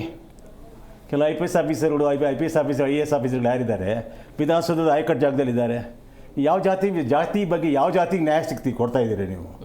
ನೀವು ನ್ಯಾಯ ಕೊಡಬೇಕಾದ್ರೆ ಎಲ್ಲಿ ಅಂತಂದರೆ ಸಾಮಾಜಿಕವಾಗಿ. ಇವಾಗ ಬಡತನ ಅಂತ ಬಂದಾಗ, ಬಡತನ ಕೇವಲ ಒಂದು ಲಿಂಗಾಯತರಿಗಲ್ಲ, ಗೌಡ್ರಿಗಲ್ಲ, ಇವ್ರಿಗಲ್ಲ. ಬಡತನ ಅಂತಕ್ಕಂಥ ಶಾಪ ಅದು ಎಲ್ಲ ಸಮುದಾಯಕ್ಕೂ ಇದೆ, ಕಟ್ಟಕಡೆಯ ಸಮುದಾಯಕ್ಕೂ ಇದೆ ಅದು ಬಡತನ ಅನ್ನೋದು. ಅದು ಬ್ರಾಹ್ಮಣ ಆಗಿರಲಿ, ಅಥವಾ ಲಿಂಗಾಯತರಾಗಿರಲಿ, ಅಥವಾ ಬೇರೆ ಬೇರೆ ಸಮುದಾಯಗಳಾಗಿರಲಿ. ಬಡತನ ಅಂದರೆ ಸೌಲಭ್ಯ ವಂಚಿತರು ಅಂತ ಕರಿತೀವಿ ನಾವು. ಅವ್ರಿಗೆ ಅನುಕೂಲ ಇಲ್ಲ, ಓದೋಕ್ಕಾಗಲ್ಲ, ನೌಕರಿ ಸಿಗಲ್ಲ, ಇರೋಕ್ಕೊಂದು ಮಾಡಿಲ್ಲ, ಆ ಥರ. ಕೇವಲ ಉಳ್ಳವನ್ನು ಕಟ್ಟುವರು ಶಿವಾಲಯ ಅಂತ ಹೇಳ್ಬಿಟ್ಟು ಕೇವಲ ಬರೀ ಊರುಗಳಿಗೆ. ಈಗ ಯಾರೂ ರಾತ್ರೋರಾತ್ರಿ ಒಂದು ಸಮುದಾಯದಿಂದ ಹೊರಬಿದ್ದ ನಾಯಕ ಇವತ್ತು ಆಯಕಟ್ಟ ಜಾಗದಲ್ಲಿ ಬಂದು ಕೂತ್ಕೊಂಡಿದ್ದಾನೆ ತೋರಿಸಿ. ಎಲ್ಲ ರಾಜಕಾರಣ ವಂಶ ಪಾರಂಪರೆ DNA ಬಂದ್ಬಿಡ್ತು, ವಂಶಪಾರ್ಯ ರಾಜಕಾರಣ. ನಾನು ಮಾತಾಡ್ತಾ ಇರೋದು ಪಾರ್ಟಿ ಬಗ್ಗೆ ಅಲ್ಲ, ಯಾರು ಪಾರ್ಟಿ ಈ ಪಾರ್ಟಿ ಅಂತಲ್ಲ, ಎಲ್ಲ ಪಾರ್ಟಿಗಳು ಹಂಗೇನೆ. BJP ತೊಗೊಂಡ್ರೆ ಅಲ್ಲೊಂದು DNA 1, 2, 3, ಕಾಂಗ್ರೆಸ್ 1, 2, 3, JDS 1, 2, 3, ಯಾರು ಬಿಟ್ಟಿಲ್ಲ. ಹಾಗಾದ್ರೆ ಬೇರೆ ನಾಯಕರು ಇರಲೇ ಇರಲಿಲ್ವಾ? ಸಮುದಾಯ ನಾಯಕರು, ಅವ್ರ ಸಮುದಾಯಗಳಿಗೆ ನಾಯಕರುಗಳಿದ್ದರು, ಅವ್ರನ್ನೇ ಬೆಳೆಸಲಿಲ್ಲ ಅವರು. ಅವ್ರ ಸಮುದಾಯಗಳ ನಾಯಕರಿದ್ದಾರೆ, ಬೆಳೆಸಲಿಲ್ಲ. ಯಾಕೆ? ಜಾತಿ ಇದೆಯಲ್ಲ ಸರ್, ಮೇಲೆ ಮಾತಾಡೋದಕ್ಕೆಲ್ಲ ತುಂಬ ಚೆನ್ನಾಗಿದೆ, ತುಂಬ ಚೆನ್ನಾಗಿ ಎಲ್ಲ ಥರದ್ದು ಭಾಳ ಮೆಚ್ಚುಗೆ ಪಡೆಯುತ್ತೆ. ಅದು ರಾಷ್ಟ್ರವ್ಯಾಪ್ತಿ ಅದು ಬ್ರ್ಯಾಂಡ್ ಆಗುತ್ತೆ. ಆದರೆ ಸಾಮಾಜಿಕ ನ್ಯಾಯ ಸಿಗ್ತಾ ಇದೆಯಾ, ಸಿಗುತ್ತಾ ಅನ್ನೋದಕ್ಕೆ ನೋಡಿ ಒಂದು ಲಿಸ್ಟ್ ಔಟ್ ಮಾಡಿದ್ರು. ಈ ಲಿಸ್ಟ್ ಔಟ್ ಲೀಗಲಿ ಬಾಂಡಿಂಗ್ ಏನಿದೆ, ಒಂದು ಸ್ಟ್ಯಾಂಡರ್ಡ್ ಲೀಗಲ್ ಸಿಸ್ಟಮ್ ಸ್ಟ್ಯಾಂಡರ್ಡ್ ಇದೆಯಲ್ಲ, ಅದನ್ನು ಯಾರು ಗುರುತಿಸ್ತಾರೆ? ಯಾರು ಅದನ್ನು ಮಾಡೋದು? ಐಡೆಂಟಿಫಿಕೇಷನ್ ಯಾವ ಲಿಸ್ಟೊಳಗೆ ಐಡೆಂಟಿಫಿಕೇಷನ್ ಯಾರು ಮಾಡೋದು? ಯಾವ ಸಮುದಾಯ ಯಾವ ಆಫೀಸರ್ ಮಾಡ್ತಾರೆ ಅದನ್ನು? ತೊಗೊಂಡು ಕೊಟ್ಟರು ಲಿಸ್ಟು ಡಿ ಕೆ ಶಿವಕುಮಾರ್ ಅವ್ರಿಗೆ. ಅವ್ರು 60 ಕ್ವಶನ್ ನೋಡ್ಬಿಟ್ಟು ಹೇಳಿದ್ರು, ಇದು ಜಾಸ್ತಿ ಆಯಿತು ರೀ ಅಂತ ಅವರ ಮನದಾಳದ ಮಾತನ್ನು ಹೇಳಿದ್ರು ಅವರು. ನೀವು ಕೇಳಬೇಕಾದ್ರೆ ಏನಂತಂದರೆ, ನಾನು ಅರ್ಥ ಮಾಡ್ಕೊಂಡ ಪ್ರಕಾರ ಆ ಒಂದು ಲಿಸ್ಟ್ ಔಟ್ ಒಳಗೆ ನಿಮ್ಮಲ್ಲಿ ಯಾವ ಮಗು ಏನು ಓದ್ತಾ ಇದೆ, ತಂದೆಯ ಅವನ ಆದಾಯ ಎಷ್ಟು, ತಾಯಿ ಮನೆಗೆ ಬಂದಿರತಕ್ಕಂಥ ಆದಾಯ ಎಷ್ಟು, ಯಾವ ಸ್ಕೂಲಲ್ಲಿ ಓದ್ತಾ ಇದ್ದಾರೆ ಸರ್, ಎಲ್ಲಿ ಸಿಗ್ತಾ ಇದೆ? ಕೇವಲ ನೀವು ತುಷ್ಟೀಕರಣ ಮಾಡೋಕ್ಕೋಸ್ಕರ ಕೆಲವು ಸಮುದಾಯಗೋಸ್ಕರ ಕೊಡ್ತಿದ್ರೆ ಹೊರತು ನೀವು ಬಹುಸಂಖ್ಯಾತ ಹಿಂದೂ ಸಮಾಜಕ್ಕೆ ಎಲ್ಲಿ ಕೊಡ್ತಿದ್ದೀರಿ? ನೀವು ಟಿಸಿಲ್ ಮಾಡಿ ಹೊಡಿತಾನೆ ಇದ್ದೀರಿ ಎಲ್ಲರೂ. ನೀವು ಟಿಸಿಲ್ ಹೊಡೆದು ಬೇರೆ ಮಾಡ್ತಿದ್ದೀರಿ ನೀವು. ಯಾವುದೋ ಇಲ್ಲಿ ಕೂಡಿಸ್ಕೋತಿದ್ದೀರಿ. ಒಬ್ಬ ಲಿಂಗಾಯತ ಸಮಾಜ ಹೇಳ್ತಾನೆ ಹಿಂದೂ ಅಂತ ಬರಿಬೇಡ ಅಂತಾನೆ, ಬರೀ ವೀರಶೈವ ಅಂತ ಬರೀ, ಲಿಂಗಾಯತ ಅಂತ ಬರೀ ಅಂತಂತಾನೆ. ಇನ್ನೊಬ್ರು ಇದನ್ನು ಹಾಕಲೇಬೇಡಿ ಅಂತಾನೆ. ತಮಾಷೆ ಹೆಂಗೆ ಗೊತ್ತಾ ಹೇಳ ನೋಡಿ, ಅದನ್ನ ತೆಗೆದು ಈಸ್ಕೊಂಬಿಟ್ರು ವಾಪಸ್ಸು ಯಾರೋ ನಮ್ಮ ದರ್ಶನ್ ಅವರ ಟೀಮು. ಏನಂತಂದರೆ ಕುರ್ಬಾಲಿಂಗ ಕ್ರಿಶ್ಚಿಯನ್ನು, ಲಿಂಗಾಡ ಕ್ರಿಶ್ಚಿಯನ್ನು, ಏನೋ ಬ್ರಾಹ್ಮಣ ಕ್ರಿಶ್ಚಿಯನ್ನು, ಎಲ್ಲಿಂದ ಬಂದರು ಇವರೆಲ್ಲ? ಯಾಕೆ ಬಂದರು? ಇದು ಏನಕ್ಕೆ? ಇದು ಒಂದು ಕನ್ವರ್ಟೆಡ್ ಇಂಟು ಒನ್ ಕಮ್ಯುನಿಟಿ, ಒಂದು ರಿಲಿಜಿಯಸ್ ಕನ್ವರ್ಟ್ ಆದಮೇಲೆ ಹಿಂದ್ಗಡೆ ಯಾಕೆ ಬೇಕು ಅವ್ರದ್ದು? ಅವ್ರ ಮೂಲ ಸಂಸ್ಕಾರಗಳು. Kurba Christian, Vokkaliga Christian, Shamba Christian, Savita Christian ಅಂತ ಯಾಕೆ ಬರಬೇಕಾಗಿತ್ತು? ಲಕ್ಕೀಲಿ ಅದು ವಾಪಸ್ ಕಿತ್ಕೊಂಡ್ರು. ಅದು ಬಂದಿದ್ದರೆ ಇನ್ನೊಂಥರ ಬೇರೆ ಥರ ಒಂದು ಹಾಸ್ಪೋಟ್ ಆಗ್ತಿದ್ದದು. ಸರ್ ಇಷ್ಟೇ ಹೇಳೋದು ನಾನು, ನಮ್ಮ ನಾಳವರು ಸಾಮಾಜಿಕ ನ್ಯಾಯ ಕೊಡಬೇಕು. ಇಲ್ಲಿ ನಾನು ಮಾಡಿದೆ, ಅವ್ರು ಮಾಡಿದ್ರು, ಇವ್ರು ಮಾಡಲಿಲ್ಲ, ಮೋದಿ ಮಾಡಲಿಲ್ಲ, ಸಿದ್ದರಾಮಯ್ಯ ಮಾಡಲಿಲ್ಲ ಅಂತಲ್ಲ ಪ್ರಶ್ನೆ. ನೀವು ಸಾಮಾಜಿಕ ನ್ಯಾಯದಲ್ಲಿ ನಿಮ್ಮ ಎಷ್ಟು ಮಟ್ಟಿಗೆ ದೇವರಾಜ ಅರಸು ಇವತ್ತು ನೆನೆಸ್ಕೋತೀವಿ ನಾವು. ಯಾಕೆ? ಸಾಮಾಜಿಕ ಹರಿಕಾರವರು ರೈತ ಸಮುದಾಯಕ್ಕೆ, ಹಿಂದುಳಿದ ವರ್ಗದ ಭಾಳ ಚೆನ್ನಾಗಿ ಮಾಡಿದ್ರು. ಇವತ್ತು ಕೂಡ ಅವರು ಚಿರಸ್ಥಾಯಿ. ಅವ್ರ ಯಾರು ಆಲ್ಟರ್ನೇಟಿವ್ ಇಲ್ವೇ ಇಲ್ಲ. ಸಿದ್ದರಾಮಯ್ಯನವರು ಆ ಒಂದು ಬಹುರೂಪಿ ಮಾಡ್ಕೋಬೇಕು ಅನ್ನೋ ಆಸೆ ಇದ್ದರೆ ಅವರು ಎಲ್ಲವನ್ನೂ ಮರಿಬೇಕು. ಒಂದು ಮಿರರ್ ಥರ ಮಿರೇರಿ ಇಮೇಜ್ ಥರ ಅವರು ನ್ಯಾಯದ ಒಂದು ತಕ್ಕಡಿ ಇಟ್ಕೋಬೇಕು. ನ್ಯಾಯ ಯಾರು ಕೊಡಬೇಕು? ಅವ್ರಿಗೆ ಕೊಡಬೇಕು. ತಕ್ಕಡಿ ಹಿಡ್ಕೊಳ್ಳೋನು ಯಾವುದೇ ಥರದ್ದ ಇದಿರಬಾರ್ದು. ಏನು ಇದು ಜಾಸ್ತಿ ಹಾಕಿದ್ರಿ, ಇದು ತೂಗಿದ್ರಿ, ಏನು ಯಾರು ಬರ್ತಾರೆ ನನಗೆ, ಇದು ತೂಗ್ರಿ ಯಾರು ಬರ್ತಾರೆ ಅಂತಕ್ಕಂಥ ಇದಿರಬಾರ್ದು. ನ್ಯಾಯದ ತಕ್ಕಡಿ, ಸಾಮಾಜಿಕ ತಕ್ಕಡಿ ಹೆಂಗಿರ್ಬೇಕಂದ್ರೆ it will be balanced. Vote ಹಾಕ್ತಾನೆ ಬಿಡ್ತಾನೆ ನಿಮ್ಮ ಮನೆ ಬರೋದು ನಿಮ್ಮ ಸಮಸ್ಯೆ, ಅದು ನಮ್ದೆಲ್ಲ ಸಮಸ್ಯೆ. ಅದು ಗೆಲ್ತಿರೋ ಬಿಡ್ತಿರೋ ನಿಮ್ಮ ಸಮಸ್ಯೆ. ಅದು ದಟ್ ಇಸ್ ಕಾಲ್ಡ್ ಪವರ್ ಮಾಂಗಿಂಗ್ ಅಂತ ಕರಿತೀವಿ. ರಾಜಕಾರಣದಲ್ಲಿ, ರಾಜಕೀಯ ಪಠಶಾಲೆ ಒಳಗೆ ನಿಮ್ಗೆ ಗೆಲ್ಲೋದು ಬಿಡೋದು ನಿಮ್ಮ ಯೋಗ್ಯತೆ ಅನುಸಾರ. ಅದು 10 ಸಲ ಗೆಲ್ತೀರಾ ಗೆಲ್ಲಿ, 10 ಸಲ CM ಆಗ್ತೀರಾ ಆಗಿ. ಆದರೆ ನಿಮ್ಮ ನ್ಯಾಯದ ತಕ್ಕಡಿಯೊಳಗೆ, ನ್ಯಾಯದ ಒಂದು ಇದರೊಳಗೆ, ತೂಕದೊಳಗೆ ಎಲ್ಲರೂ ಸರಿಸಾಮಾನ್ಯ ನೋಡಬೇಕೇ ಹೊರತು ಕೇವಲ ಸೀಮಿತ ಸಮುದಾಯಗಳು ಮಾಡೋದಿದೆಯಲ್ಲ, ನಂದು ಅದು ಖಂಡನೆ ಇದೆ. S, okay. ಹೇಳಿ ಸರ್, ಈಗ 2026ಕ್ಕೆ ಕೇಂದ್ರ ಸರ್ಕಾರನೇ ಗಣತಿ ಮಾಡೋದಕ್ಕೆ ಮುಂದಾಗಿತ್ತು. ಬಟ್ ಈಗ ರಾಜ್ಯ ಸರ್ಕಾರಕ್ಕೆ ಅವಶ್ಯಕತೆ ಇತ್ತಾ? ಅಲ್ಲ, ಈಗ ರಾಜ್ಯ ಸರ್ಕಾರ ಜಾತಿ ಗಣತಿ ಮಾಡ್ತಾರೆ ಅಂತ ಹೇಳಿದವ್ರು ಯಾರು ನಿಮಗೆ? ಇದು ಜಾತಿ ಗಣತಿನೇ ಅಲ್ಲ ಸರ್. ಜಾತಿ ಗಣತಿ ಜಾತಿಗಳು ಅದೇನದು ನಾನು ಹೇಳ್ತಾ ಇರೋದು, ಅದು ಬರೀ 1-2 ಕ್ವಶನ್ ಮಾತ್ರ. ಅಲ್ಲಿರೋದು ಬಹಳ ಎಕನಾಮಿಕಲ್ ಸಂಬಂಧಪಟ್ಟ ಹಾಗೆ ಬೇಕಾದಷ್ಟಿದೆ. ನಮ್ಮ ಆರ್ಥಿಕತೆ ಏನು, ನಾವು ಯಾವ ಮಟ್ಟದಲ್ಲಿ ಇದೀವಿ ಅನ್ನೋದು 58 ಪ್ರಶ್ನೆಗಳು ಇದಾವಲ್ವಾ, ಅವುಗಳನ್ನ ಮರೆತುಬಿಟ್ಟು ಯಾವುದೋ ಒಂದನ್ನ ಹಿಡ್ಕೊಂಡ್ಬಿಟ್ಟು ಜಾತಿ ಗಣತಿ ಅಂತ ಅಲ್ಲಾಡಿಸ್ಕೊಂಡು ಎಲ್ಲರನ್ನೂ ದಿಕ್ಕು ತಪ್ಪಿಸೋ ಕೆಲಸವನ್ನ ಈ ವಿರೋಧ ಪಕ್ಷದವ್ರು ಮಾಡ್ತಾ ಇದ್ದಾರೆ. ಅರ್ಥ ಆಯ್ತಾ? ಯಾರು ಆಡಳಿತ ಪಕ್ಷದವರು ಒಂದಿಷ್ಟು ಜನ ಇದ್ದಾರೆ, ಅವರು ಒಂದಿಷ್ಟು ಜನ ಮಾಡ್ತಾ ಇದ್ದಾರೆ. ಇದನ್ನು ಬಿಟ್ಟು ಮೊದಲು ಮಾಡಬೇಕಾಗಿರೋದೇನ್ರಿ? ಮೊದಲು ಸಂವಿಧಾನ ಓದ್ಕೊಳ್ಳೋಕೆ ಹೇಳಿ ಎಲ್ಲರಿಗೂ. ಸಂವಿಧಾನದಲ್ಲಿ ಆರ್ಥಿಕವಾಗಿ ಹಿಂದೆ ಉಳಿದವರು ಮುಂದೆ ಉಳಿದವರು ಅಂತಿಲ್ಲ. ಸಂವಿಧಾನದಲ್ಲಿ ಇರೋದು ಒಂದೇ ಒಂದು ಏನು ಅಂತಂದರೆ, ಸಾಮಾಜಿಕವಾಗಿ ಹಿಂದುಳಿದಿರ್ತಕ್ಕಂಥವ್ರಿಗೆ ಅನುಕೂಲತೆಗಳು ಆಗಬೇಕು ಅಂತಲ್ವಾ ಇರೋದು. ಹಾಗಾದಾಗ ಇದು ಆರ್ಥಿಕತೆ ಏನ್ರಿ? ಈಗಾಗಲೇ ಬಂದ ಆರ್ಥಿಕವಾಗಿ ಹಿಂದುಳಿದವರಿಗೆ 10% ಅಂತ ಕೊಟ್ಟಿದ್ದಾರೆ ಕೇಂದ್ರ ಸರ್ಕಾರ. ಅಂದರೆ ಈ 10% ಏನಕ್ಕೆ? ಆರ್ಥಿಕವಾಗಿ ಹಿಂದುಳಿದ ಸ್ವಾಮಿ, ಅಲ್ಲಿ ಸಾಮಾಜಿಕವಾಗಿ ಹಿಂದುಳಿದರಂದ್ರೆ ಅಸ್ಪೃಶ್ಯ ಜಾತಿಗಳಿದ್ದಾರೆ. ಅವರು ಇಡೀ ಸಮುದಾಯವೇ ಯಾವತ್ತೂ ಸಹಿತ ಯಾವ ಅನುಕೂಲತೆಗಳನ್ನು ಪಡೆದಿಲ್ಲ. ಅಂಥವ್ರಿಗೋಸ್ಕರ ಇವಾಗ ಮೀಸಲಾತಿ ಹೇಳಿದ್ರು, ಇವರು ಮೀಸಲಾತಿಯಲ್ಲಿ ಪಡೆದವರೇ ಪಡಿತಾರೆ ಅಂತ ಹೇಳ್ಬಿಟ್ಟು, ಅದು ನಿಜ.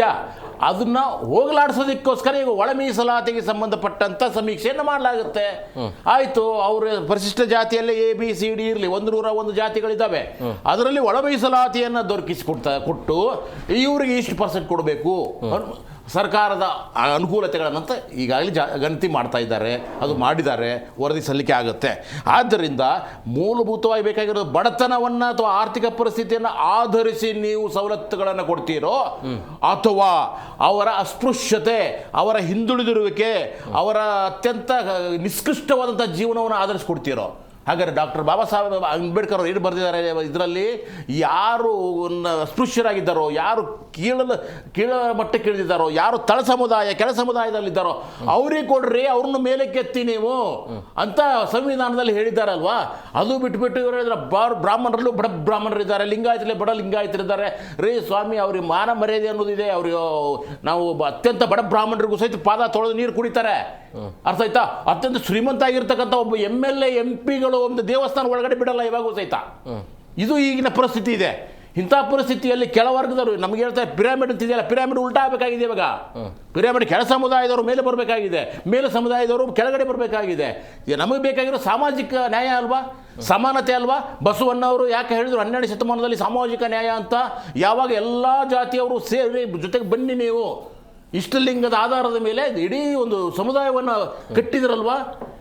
ಅದನ್ನೇ ಬೇಕಾಗಿರೋದು. ಈಗ ನಮಗೆ ಬೇಕಾಗಿರೋದು ಸರ್, ಜಾತಿ ಅನ್ನೋದು ಪಕ್ಕಕ್ಕೆ ಇಟ್ಟುಬಿಡಿ. ಈಗ ಬೇಕಾಗಿರೋದು ನಮಗೆ ಸಾಮಾಜಿಕವಾಗಿ, ಆರ್ಥಿಕವಾಗಿ ಎಷ್ಟು ಜನ ಹಿಂದುಳಿದಿದ್ದಾರೆ, ಎಷ್ಟು ಮುಂದುವರೆದಿದ್ದಾರೆ, ಎಷ್ಟು ಜನಕ್ಕೆ ಅನುಕೂಲತೆಗಳು ಮುಟ್ಟಿದ್ದಾವೆ, ಎಷ್ಟು ಜನಕ್ಕೆ ಮುಟ್ಟಿಲ್ಲ. ಅದಕ್ಕೆ ಮೀಸಲಾತಿ, ಒಳ ಮೀಸಲಾತಿ ಇರುತ್ತೆ. ನಮ್ಮ ಹತ್ರ ಅಂಕಿ ಸಂಖ್ಯೆಗಳೇ ಇಲ್ಲ. ಈಗ ಹೇಗೆ ನೀವು ಹಂಚ್ತೀರಾ, ಹಂಚಿಕೆ ಮಾಡ್ತೀರಾ? ಏನೇ ನೋಡಿ, ಇವಾಗ ಕುರುಬರು ಇಷ್ಟು ಜನ ಇಲ್ಲ, ಜನಸಂಖ್ಯೆ, ನಮ್ಮ ಹತ್ರ ಅಂಕಿ ಅಂಶಗಳೇ ಇಲ್ಲ. ಈಗಾಗಲೇ ಮಾಡಿದ್ದನ್ನ ಅದು ಔಟ್ ಆಫ್ ಡೇಟೆಡ್, ಬೇಡ. ನಮ್ಮ ಸಮುದಾಯ 50 ಲಕ್ಷ ಅಂತ ಬರ್ತಾರೆ, ನಮ್ಮ ಸಮುದಾಯ 2 ಕೋಟಿ ಇದೆ. ಇವ್ರ ಸಮುದಾಯಗಳು ಲೆಕ್ಕ ಹಾಕಿಬಿಟ್ರೆ ಕನಿಷ್ಠ ಒಂದು 20 ಕೋಟಿ ಜನಸಂಖ್ಯೆ ಇರಬೇಕು ಕರ್ನಾಟಕದಲ್ಲಿ. ಅವ್ರವ್ರು ಹೇಳಿದ ಜನಸಂಖ್ಯೆ ನಾವು ಒಟ್ಟುಗೂಡಿಸಿದ್ರೆ. ರೀ ಸ್ವಾಮಿ, ಅದಲ್ಲ. ನಾವು ಇರೋದು 6-7 ಕೋಟಿ ರೂಪಾಯಿ ಜನ, ಅಷ್ಟಲ್ಲೇ ಇರ್ತೀವಿ. ಆದ್ದರಿಂದ ನ್ಯಾಯಯುತವಾಗಿ ಆಯ್ತು ಬಿಡಪ್ಪ, ನಾನು ಲಿಂಗಾಯತ ಧರ್ಮ ನನಗೆ ಎಷ್ಟು ಸಿಗಬೇಕಪ್ಪ, ನಮ್ಗೆ ಸಿಗಲಿ. ಅವರು SC ST ಅವ್ರ ಪಾಲು ಅವ್ರಿಗೆ ಸಿಗಲಿ. ಅವ್ರು ಬಹುಸಂಖ್ಯಾತರಿದ್ರೆ ಏನು ಮಾಡೋಕ್ಕಾಗತ್ತೆ? ಅವರು ಮುಸಲ್ಮಾನ್ ಕಮಿಟಿ ಇದ್ರೆ ಅವರು ಬಹುಸಂಖ್ಯಾತರಿದ್ರೆ ಕೊಡಬೇಕಾಗುತ್ತೆ. ಯಾಕಂದರೆ ಮುಸಲ್ಮಾನರು, ದಲಿತರು ಇದೇ ದೇಶದ ನಾಗರಿಕರೇ, ಇಲ್ಲೇ ಹುಟ್ಟಿ ಬೆಳೆದು ಇಲ್ಲೇ ಮಕ್ಕಳನ್ನ ಮಾಡಿ ಇಲ್ಲೇನೇ ಜೀವನ ಮತ್ತು ಬದುಕನ್ನು ಸವಿಸ್ತಾ ಇದ್ದಾರಲ್ವಾ. ಸೊ ಆದ್ದರಿಂದ ನನಗೆ ಜಾತಿ ಧರ್ಮ ಅನ್ನೋದಕ್ಕಿಂತಲೂ ಬಹಳ ಮುಖ್ಯವಾಗಿ ಬೇಕಾಗಿರೋದು ನಮಗೆ ಸಾಮಾಜಿಕವಾಗಿ ಅವ್ರು ಹಿಂದುಳಿದಿದ್ದಾರೋ ಇಲ್ವೋ, ಮತ್ತು ಸಾಮಾಜಿಕ ನ್ಯಾಯದ ಪರವಾಗಿ ಎಲ್ಲರಿಗೂ ಸಮಾನವಾದಂಥ ಅನುಕೂಲತೆಗಳನ್ನು ಒದಗಿಸಿಕೊಡ್ಬೇಕಾಗಿರೋ ಸರ್ಕಾರದ್ದು. ಆದ್ದರಿಂದ ಯಾವಾಗ ನಮ್ಮಲ್ಲಿ ಮಾಹಿತಿಯೇ ಇಲ್ವೋ, ಯಾವಾಗ ನಮ್ಮದು ಇರೋದು ಏನೋ ಇವಾಗ ಸಹಿತ 2011 ಜನಗಣತಿ ಇಷ್ಟು ಆಧರಿಸಿ ಇಷ್ಟು ಜನ ಇದ್ದೀವಿ. ಅರ್ಥ ಆಯ್ತಾ? 1931 ಜಾತಿ ಗಣತಿ. ನನಗೆ ಯಾಕೆ ಜಾತಿ ಗಣತಿನೇ ಇಲ್ವಲ್ಲ, ಇಲ್ಲಿವರೆಗೂ ಮಾಡಿಲ್ವಲ್ಲ, ಅದನ್ನೇ ಆಧರಿಸ್ಬೇಕು ಇವಾಗೂ ಸಹಿತ. ಅಂಕಿ ಸಂಖ್ಯೆಗಳಿಗೆ ನಿಮ್ಮ ಜಾತಿಯವರು ಎಷ್ಟಿದ್ದಾರೆ, ಇವ್ರ ಜಾತಿಯವರು ಅವರು ಎಷ್ಟು ಗೊತ್ತಿಲ್ಲ. ಗೊತ್ತೇ ಇಲ್ಲದೆ ಇರುವಂಥ ಸಂದರ್ಭದಲ್ಲಿ ನಾವು ಹೇಗೆ ಹಂಚಿಕೆ ಮಾಡೋದು? ಆವಾಗ ಏನಾಗುತ್ತೆ, ಇವ್ರು ಹೇಳಿದ ಹಾಗೆ ಯಾರು ಅನುಕೂಲತೆಗಳನ್ನು ಪಡಿತಾ ಬಂದಿದ್ದಾರೆ ನೋಡಿ, ಮೇಲ್ಗುರದವರು ಅವರೇ ಪಡಿತಾರೆ, ಅವ್ರ ಮಕ್ಕಳಿಗೆ ಎಲ್ಲ ಅನುಕೂಲತೆಗಳು ಸಿಕ್ಕುತ್ತೆ. ಯಾರು ಹಿಂದುಳಿದಿದ್ದಾರೋ, ಯಾರು ಅಸ್ಪೃಶ್ಯರಾಗಿದ್ದಾರೋ, ಯಾರು ದಲಿತರಾಗಿದ್ದಾರೋ ಅವರಿಲ್ಲ. ಇವತ್ತು ಸಹಿತ ಚತುರ್ವರ್ಣದ ಪ್ರಕಾರ ನೆನಪಿಟ್ಕೊಳ್ಳಿ, ಎಲ್ಲರೂ 4 ವರ್ಣ ಅಂತ ಹೇಳ್ತೀವಿ ನಾವು. 4 ವರ್ಣ ಅಂತ 4 ವರ್ಣ ಮಾತ್ರ ಕನ್ಸಿಡರ್ ಮಾಡ್ತೀವಿ. ನೀವು 5ನೇ ವರ್ಣ ಯಾರು ಮಾಡ್ತಾ ಇಲ್ಲ ಸ್ವಾಮಿ. ಅರ್ಥ ಆಯ್ತಾ ನಿಮಗೆ? ಬ್ರಾಹ್ಮಣರು, ವೈಶ್ಯರು, ಕ್ಷತ್ರಿಯರು ಮತ್ತು ಶೂದ್ರರು, ಆ 3ನೇವರು ಪಂಚಮದವರು ಇದ್ದಾರೆ ಗೊತ್ತಾ ನಿಮಗೆ? ಅವರು ದಲಿತರು, ಅವರು ಅಸ್ಪೃಶ್ಯರು. ಅವರನ್ನು ಇವರು ಮೇಲ್ಜಾತಿ ಜನಾಂಗ ಅದನ್ನು ಗುರುತಿಸೋದಿಲ್ಲ. ನಾನು ನಿಮಗಂತ ಹೇಳ್ತಾ ಇಲ್ಲ ಸರ್, ಅಲ್ಲೆಲ್ಲ ಇರಲಿ ಅಂತಿದ್ದೀರಾ ನೀವು. ಆದ್ರಿಂದ ಯಾಕ್ಯಾರ ಅವ್ರು ಹೇಳ್ತಾ ಇರೋದು, ಆದ್ರಿಂದ 5 ವರ್ಗಗಳು ಮಾಡಬೇಕು. 5ನೇ ವರ್ಗ ಇದೆಯಲ್ವಾ, ಅದನ್ನು ಕನ್ಸಿಡರೇ ಮಾಡಿರಲಿಲ್ಲ. ಯಾವುದು ಬ್ರಿಟಿಷರು ಬರೋವರೆಗೂ 5ನೇ ವರ್ಗ ಇದೆ ಅಂತಲೇ ಯಾರು ಇದ್ರೂ ಸಹಿತ ಯಾರು ಕನ್ಸಿಡರ್ ಮಾಡಲಿಲ್ಲ. ಯಾಕಂದ್ರೆ ಅವ್ರಿಗೆ ಯಾವ ಆಸ್ತಿ ಹಕ್ಕಿರಲಿಲ್ಲ, ಅವರು ಮನುಷ್ಯರು ಅಂತ ನೋಡ್ತಾ ಇರಲಿಲ್ಲ. ಅದು ಬಿಡಿ, ಈ ಶೂದ್ರರು ಅಂತಂದೇ ಇದೀವಲ್ಲ, ಏನು ಬಸವಣ್ಣ ಎಲ್ಲರನ್ನೂ ಒಟ್ಟು ಹಾಕಿದ್ನಲ್ಲ, ಈ ಶೂದ್ರರಿಗೆ ಅಕ್ಷರಾಭ್ಯಾಸ ಮಾಡಂಗಿರಲಿಲ್ಲ ನಾವು, ಅವ್ರಿಗೆ ಆರ್ಥಿಕ ಸ್ವಾತಂತ್ರ್ಯ ಇರಲಿಲ್ಲ. ಇಂಥ ಸಂದರ್ಭದಲ್ಲಿ ಬರೀ ಯಾವತ್ತು ಈಗಾಗಲೇ ಸಮುದಾಯದಿಂದ ಅಥವಾ ಇಡೀ ದೇಶದ ಸಕಲ ಸವಲತ್ತುಗಳನ್ನು ತಿಂದು ಉಂಡು ಗುಂಡಿಗೆ ಆಗಿ ತಾವು ತಮ್ಮ ಮಕ್ಕಳು ಆಯುಕಟ್ಟೆ ಜಾಗದಲ್ಲಿ ಇವ್ರು ಹೇಳಿದಾಗ ಕೂತ್ಕೊಂಡು ಇಡೀ ದೇಶವನ್ನು ನಿಯಂತ್ರಣ ಮಾಡ್ತಾ ಕೂತಿದ್ದಾರಲ್ಲ ಸ್ವಾಮಿ. ಇವಾಗ ಅವ್ರು ಬುಡಕ್ಕೆ ಬೆಂಕಿ ಬಂದಿರ್ತಾ ಇದೆ. ಅಯ್ಯೋ, ಎಲ್ಲಿ ನಮ್ಮ ಪಾಲು ಅವ್ರ ಮಕ್ಕಳಿಗೆ ಒಟ್ಟು ಹೋಗ್ಬಿಡುತ್ತೋ, ಎಲ್ಲಿ ನಮ್ಮ ಪಾಲು ಇನ್ನೊಬ್ರು ಹೋಗ್ಬಿಡುತ್ತೋ. ಇವಾಗ ಹೇಳ್ತಾ ಇದ್ದೀರಿ, ಮಹಾತ್ಮ ಗಾಂಧಿಯನ್ನು ಕೊಂದದ್ದೇನಕ್ಕೆ ಗೊತ್ತಾ ನಿಮಗೆ? ಕೊಂದದ್ದು ಇದಕ್ಕೆ. ಅವರು ಏನು ದಲಿತರು ಇದ್ದಾರಲ್ಲ, ಅಸ್ಪೃಶ್ಯರು ಇದ್ದಾರಲ್ಲ, ಅಯ್ಯೋ ವರ್ಣ ಸಂಕರಣ ಮಾಡಕ್ಕೆ ಇವರು ಹೇಳ್ತಾ ಇದ್ದಾರೆ. ಅಯ್ಯೋ, ಅವ್ರಿಗೆ ಇಂಪಾರ್ಟೆನ್ಸ್ ಕೊಡ್ತಾ ಇದ್ದಾರೆ. ನೀವು ಹೇಳ್ತಾ ಇರೋದು ಮುಸ್ಲಿಮರು ಅನ್ನೋದು ಬೇರೆ ಮಾತು, ಆದರೆ ಇಲ್ಲಿರ್ತಕ್ಕಂಥ ದಲಿತರಿಗೆ ಇವರು ಹಕ್ಕುಗಳನ್ನು ಕೊಡಬೇಕು ಅಂತ ಏನು ಹೇಳ್ತಾ ಇದ್ದಾರಲ್ಲ, ಅದಕ್ಕೆ ಆ ತಾತನ ಮೊದಲೇ ತೆಗೆದಾಕ್ಬಿಡಿ. ಈ ರೀತಿಯಾದಂಥದ್ದು ಬಸವಣ್ಣ ಹೋಗಿದ್ದೇನಕ್ಕೆ ಸರ್? ಇದೇ ವರ್ಣ ಸಂಕರಣಕ್ಕೆ ಮತ್ತು ದಲಿತರನ್ನ ಮೇಲೆ ಕೆತ್ತಿದ್ದಕ್ಕೆ. ಮಹಾತ್ಮ ಗಾಂಧಿಯವ್ರಿಗೂ ಅದೇ ಆಗಿರೋದು. ಇವಾಗ ಇಷ್ಟೇ ಸರ್, ನೀವು ಹೇಳಿದಾಗೆ 76% ಆಗಿದೆಯಾ, 80% ಆಗಿ ಏನು ಚಿಂತೆ ಇಲ್ಲ. 100% ಮಾಡೋವರೆಗೂ ಸರ್ಕಾರ ಬಿಡೋಗಿಲ್ಲ. ಅಕಸ್ಮಾತ್ ಸರ್ಕಾರ ಬಿಟ್ಟರೆ ಸರ್ಕಾರ ನಾವು ಬಿಡೋದಿಲ್ಲ. ಅರ್ಥ ಆಯ್ತು? ಪ್ರಶ್ನೆ ಮಾಡ್ತಾನೆ ಇರ್ತೀವಿ. ಆಯಿತು, 7ನೇ ತಾರೀಕಿಗೆ ಆಗಬೇಕಂತ ಏನಿದೆ, ಇನ್ನು 7 ದಿವಸ ಮುಂದುವರಿಸೋಣ. ಓಕೆ ದರ್ಶನ್ ಅವರೀಗ ಸಮೀಕ್ಷೆ ಪೂರ್ಣಗೊಂಡಿಲ್ಲ ಅಂತ ಹೇಳಿದ್ರೆ ಮುಂದಕ್ಕೆ ಹಾಕ್ತೀರಾ? ಎಷ್ಟು ದಿನ ಸಮಯ ತಗೋತೀರಿ, ಅಥವಾ ನಾಳೆನೇ ಕಂಪ್ಲೀಟ್ ಆಗಿ ಆಗುತ್ತಾ, ಹೇಗೆ? ಈಗ ರಾಜ್ಯದ ಉಳಿದ ಜಿಲ್ಲೆಗಳಲ್ಲಿ ಭಾಗಶಃ ಮುಗ್ದೋಗಿದೆ. ನಮ್ದು ಬೆಂಗಳೂರದೊಂದೇ ಬಾಕಿ ಇರ್ತಕ್ಕಂಥದ್ದು ಅನ್ನುವಂಥ ಮಾಹಿತಿ ಬರ್ತಾ ಇರ್ತಕ್ಕಂಥದ್ದು. ಬೆಂಗಳೂರಿನಲ್ಲಿ ಕೇವಲ ನಾವು ಶಿಕ್ಷಕರಷ್ಟೇ ಗುರಿಯಾಗಿ ಇಟ್ಕೊಂಡಿಲ್ಲ, ಆಲ್ಮೋಸ್ಟ್ ಅಲ್ಲಿ ಎಲ್ಲ ಇಲಾಖೆಗಳು, ಪಂಚಾಯತ್ ರಾಜ್ ಆಗಿರ್ಬೋದು, ಕಂದಾಯ ಇರ್ಬೋದು, ನೀರಾವರಿ ಇಲಾಖೆ ಆಗಿರ್ಬೋದು, BBMP ಆಗಿರ್ಬೋದು, ಎಲ್ಲ ಇಲಾಖೆಯ ನೌಕರರು ಒಗ್ಗೂಡಿ ಇಲ್ಲಿ ಸಮೀಕ್ಷಾ ಕಾರ್ಯ ಮಾಡ್ತಾ ಇರೋದ್ರಿಂದ ಪ್ರಾಯಶಃ ನಾಳೆ ಮುಗಿಬಹುದು ಅನ್ನುವಂಥ ಒಂದು ಊಹೆ.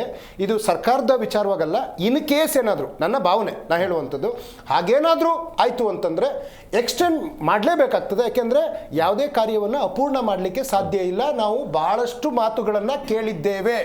ಅದು ಸದಾಶಿವಯ್ಯನವರ ಆಯೋಗ 2004ರಲ್ಲಿ ಆಯ್ತಾ, ನಮ್ಮ ಸರ್ಕಾರ ಬಿದ್ದೋಯ್ತಾ, ಕುಮಾರಸ್ವಾಮಿ ಬಂದ್ರ ಅನುಷ್ಠಾನ ಆಗಲಿಲ್ಲ, ಯಡಿಯೂರಪ್ಪ ಬಂದರೂ ಆಗಲಿಲ್ಲ, ಸದಾನಂದ ಗೌಡರು ಬಂದರೂ ಆಗಲಿಲ್ಲ, ಜಗದೀಶ್ ಶೆಟ್ಟರು ಬಂದರೂ ಆಗಲಿಲ್ಲ, ನಾವು ಬರೋ ಹೊತ್ತಿಗೆ ಅದಕ್ಕೆ 11 ವರ್ಷ ಆಗೋಗಿತ್ತು. ಅದು ಮಾಡಿದ್ರು, ಅವತ್ತಿಗೆ ಉಪಯೋಗ ಇರಲಿಲ್ಲ. ಇದು ಯಾರ್ದು ಕಾಂತರಾಜು ವರದಿ 2015ಕ್ಕೆ ನಾವು ಮಾಡಿದ್ವಿ, 18ಕ್ಕೆ ನಾವು ಬಿದ್ದೋಯ್ತು ನಮ್ಮ ಸರ್ಕಾರ. ಕುಮಾರಣ್ಣ ಬಂದರೂ ಮಾಡಲಿಲ್ಲ, ಯಡಿಯೂರಪ್ಪ ಬಂದರೂ ಮಾಡಲಿಲ್ಲ, ಬೊಮ್ಮಾಯರು ಬಂದರು, ಆಮೇಲೆ ಅವರು ಜಯಪ್ರಕಾಶ್ ಹೆಗ್ಡೆ ಆಯೋಗ ಮಾಡ್ತೀವಿ ಅಂದರು. ನಾವು ಅದನ್ನು ಮಾಡ್ತೀವಿ ಅಂದಾಗ ಅದರಲ್ಲಿ ತಪ್ಪಿದೆ, ಅದು ಹೆಂಗೆ ಮಾಡ್ತೀರಾ? ಅದು ಅವತ್ತಿನ ದಿನಕ್ಕೂ ಇವತ್ತಿಗೂ ವ್ಯತ್ಯಾಸ ಆಗಿದೆ. ಆರ್ಥಿಕವಾಗಿ, ಸಾಮಾಜಿಕವಾಗಿ ಅವತ್ತು ನಿಮ್ಮ ಸಂಬಳ 10,000 ಇದ್ದರೆ ಇವತ್ತು 50,000 ಆಗಿದೆ. 15ಕ್ಕೂ 25ಕ್ಕೂ there are lot of difference. ಅದಕ್ಕೋಸ್ಕರನೇ ಒಂದು ತಾರ್ಕಿಕ ಅಂತ್ಯ, the end for new beginning. ನಾಳೆಯ ಒಂದು ಹೊಸ ದಿನಕ್ಕೆ ಒಂದು ಅಂತ್ಯ ಹಾಡಲೇಬೇಕು. ಅಂತ್ಯ ಹಾಡೋಕ್ಕೂ ಮೊದಲು ಸತ್ಯಾಂಶವನ್ನು ಹೆಕ್ಕಿ ತೆಗಿಲೇಬೇಕು. ತೆಗೆದು ಎಲ್ಲರಿಗೂ ಹಂಚುವಂಥದ್ದು. ಅಣ್ಣ ಒಂದು ಮಾತು ಹೇಳಿದ್ರು, ಅದಕ್ಕೆ ನಾನು ಒಪ್ಪಿಗೆ ಇಲ್ಲ. ಏನಂದ್ರು ಅಂದರೆ, ಕೆಳಗಿದ್ದವ್ರನ್ನ ಮೇಲೆತ್ತೋದಕ್ಕೆ ಮೇಲಿದ್ದವ್ರು ಕೆಳಗೆ, ನೋ, ಅದು ಬಾಬಾ ಸಾಹೇಬ್ರ ಚಿಂತನೆ ಅಲ್ಲ.